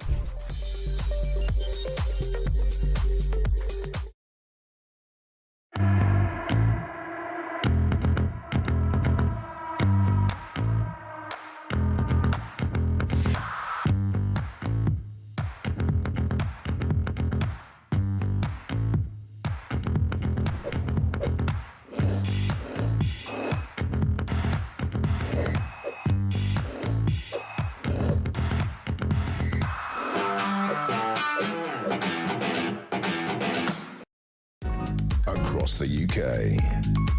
On DAB+. On your smart speaker. On your smart TV. And on your side. This is Talk. Well, it's all kicking off on X at the moment. Zia Youssef, Reform UK's party chairman, has resigned, putting a post on X. Now, Nathaniel Freed, who, not a household name, you may never have heard of him, but one of the central pillars of Reform's local government policy was to doge local authorities. And they'd brought in this bright young thing to lead their doge team, a bit like the Musketeers over in America. Now, his name is Nathaniel. And he had put on X just before the break, Liz Truss has lasted longer than me at doge. And I thought to myself, oh dear, this doesn't look good. Anyway, he has qualified his post by saying, I have a huge amount of respect for the work that the reform councils are doing to save taxpayer money and reduce wastage. Zia Youssef got me in, and I believe it is appropriate for me to leave with him. I have absolute confidence that the reform doge will succeed without me. So that doesn't sound like anyone who's throwing his toys out the pram having a tantrum, but thinking, well, you know, a bit difficult because I'm Zia's mate and Zia got me the job, and if he's gone, not sure I should stay. But also saying something nice, that this is a meaningful job and he thinks it will still succeed. Yeah, well, I hope so. And I can empathise a lot with that. You talked earlier about my time in number 10 Downing Street. That came to an end when my friend Sajid Javid, I was at university with Sajid Javid, he resigned as Chancellor of the Exchequer because of how Boris Johnson's advisor Dominic Cummings was treating him. And I felt I had to leave with Sajid as sort of a solidarity with Sajid at that time, because I thought that Boris Johnson was taking too much advice from his advisor and not listening to his Chancellor of the Exchequer. So I can understand if you're brought in by someone like Zia Youssef, maybe you go with him. But as you say, it was a positive statement, and the Doge unit is incredibly important. If Reform can establish that they can save money in local councils in a way that other parties haven't been able to, it's an incredibly important part of Reform's preparation for government. And I hope, as we were sort of saying a little while ago, I hope as Zia Youssef contemplates what he's going to do in the future, I hope he remembers the good things that he's set up and that he doesn't burn those down by words that he might utter in the next day or two that he then regrets, because he did build important things and he should remember those, even if probably he feels very sad and perhaps a little bit emotional at the moment. I mean, perhaps politics has always been like this. Disagreements, personalities falling out, lack of harmony behind the scenes. When it is about the running of the country and people feel very passionately about it, it does invite division and disagreement. If there was no social media, we wouldn't know about it. It's an interesting thing in the modern age, isn't it, how politics is conducted, with people very much liking to nail their colours to the mast, at least online. Yeah, and social media, I think the problem is it accelerates everything. When you used to live in a world where there was only a sort of a 6 p.m. news bulletin that people watched, or the newspapers were still, an overnight away, people had time to reflect before they made statements, before they took positions. Now, in a moment of anger or despair or disappointment, you can say something on social media, everyone sees it immediately, and it can't be taken back. And I think probably we could make a lot of money, Alex, I think, if we perhaps invented a sort of little device that you tweet something, but it can't sort of be published for 5 or 10 minutes. It gives you an opportunity to regret drafting it before it's published, because I think that's probably quite a lot of that happens in politics. I'm not saying it necessarily happened in this occasion, but I think people do sometimes rush to positions because you can on social media in a way you couldn't in the past. Do you think the general public are going to be forgiving of these fallouts in Reform? Do you think this stuff actually cuts through? Because what we saw after Rupert Lowe-gate, which was an eye-watering incident, is the polling of the party just seemed to go up. But it didn't really sort of, there's certainly people within the party who followed it scrupulously were very upset by it and discouraged by it. People indeed quit. But out there in the real world, where people aren't hanging on every single word put on X or reading every single newspaper column, it didn't really create much of a ripple. No. Do you think this is going to be the same? No, I don't think it's going to be the same. And at the time when Rupert Lowe resigned, I didn't think it would make much of a difference. And fortunately, on that occasion, I was right. I think the British people are forgiving. They know that people fall out in all sorts of walks of life, including in politics. But if they see a party where people keep falling out, I think then they start to wonder is this a sort of a stable or credible entity that I can support? And you've just been talking about social media. I wouldn't be at all surprised if the Labour or the Conservative parties are at this very moment creating little videos of, you know, putting all these montages of these fallings out together. So it's not deadly, it's not fatal for reform, but I definitely think it's damaging. And I think Nigel Farage now needs to think very seriously about how he builds a professional constitutional organisation whereby there is more process, more delay, more deliberation in how the organisation operates. There isn't too much power in anyone's hands, whether that's the leader or the chairman of the party. And you just get a few more wise heads around the top table. One of the big, you were talking to John Redwood earlier about Liz Truss. One of the things that went really wrong in her premiership was that she didn't really consult people. She wasn't a listener. She didn't have a group of people around her who helped her make decisions. And Nigel Farage needs to begin to form a cabinet of advisors now, just as a clue as to the kind of cabinet he would ever have if he ever was, you know, fortunate enough to become Prime Minister. Yeah, and actually make sure that those people all speak to each other and agree with each Absolutely. other. Might seem and to are help. patient, and patient with each other, that listen to each other and don't rush to make decisions. Reform sometimes gives the impression of being an organisation in a hurry. It doesn't need to be an organisation in a hurry. It's got 3 years before the next election. Build on rock. Build on rock, not on sand, not on emotion, not on the latest day-to-day events. And that way reform can come back from what is, I still think, a very significant setback. Kev, well, it kicked off during the show. All that Well, a news. bit of a political earthquake. I agree with Tim, though. Listen, this reminds me of the Rupert Lowe drama. I think it's more serious than that. But just as you experienced just now, Alex, I was hosting Drive the night that happened. And it felt like the end of the story. Well, this is worse, but I don't think it's the end of the story.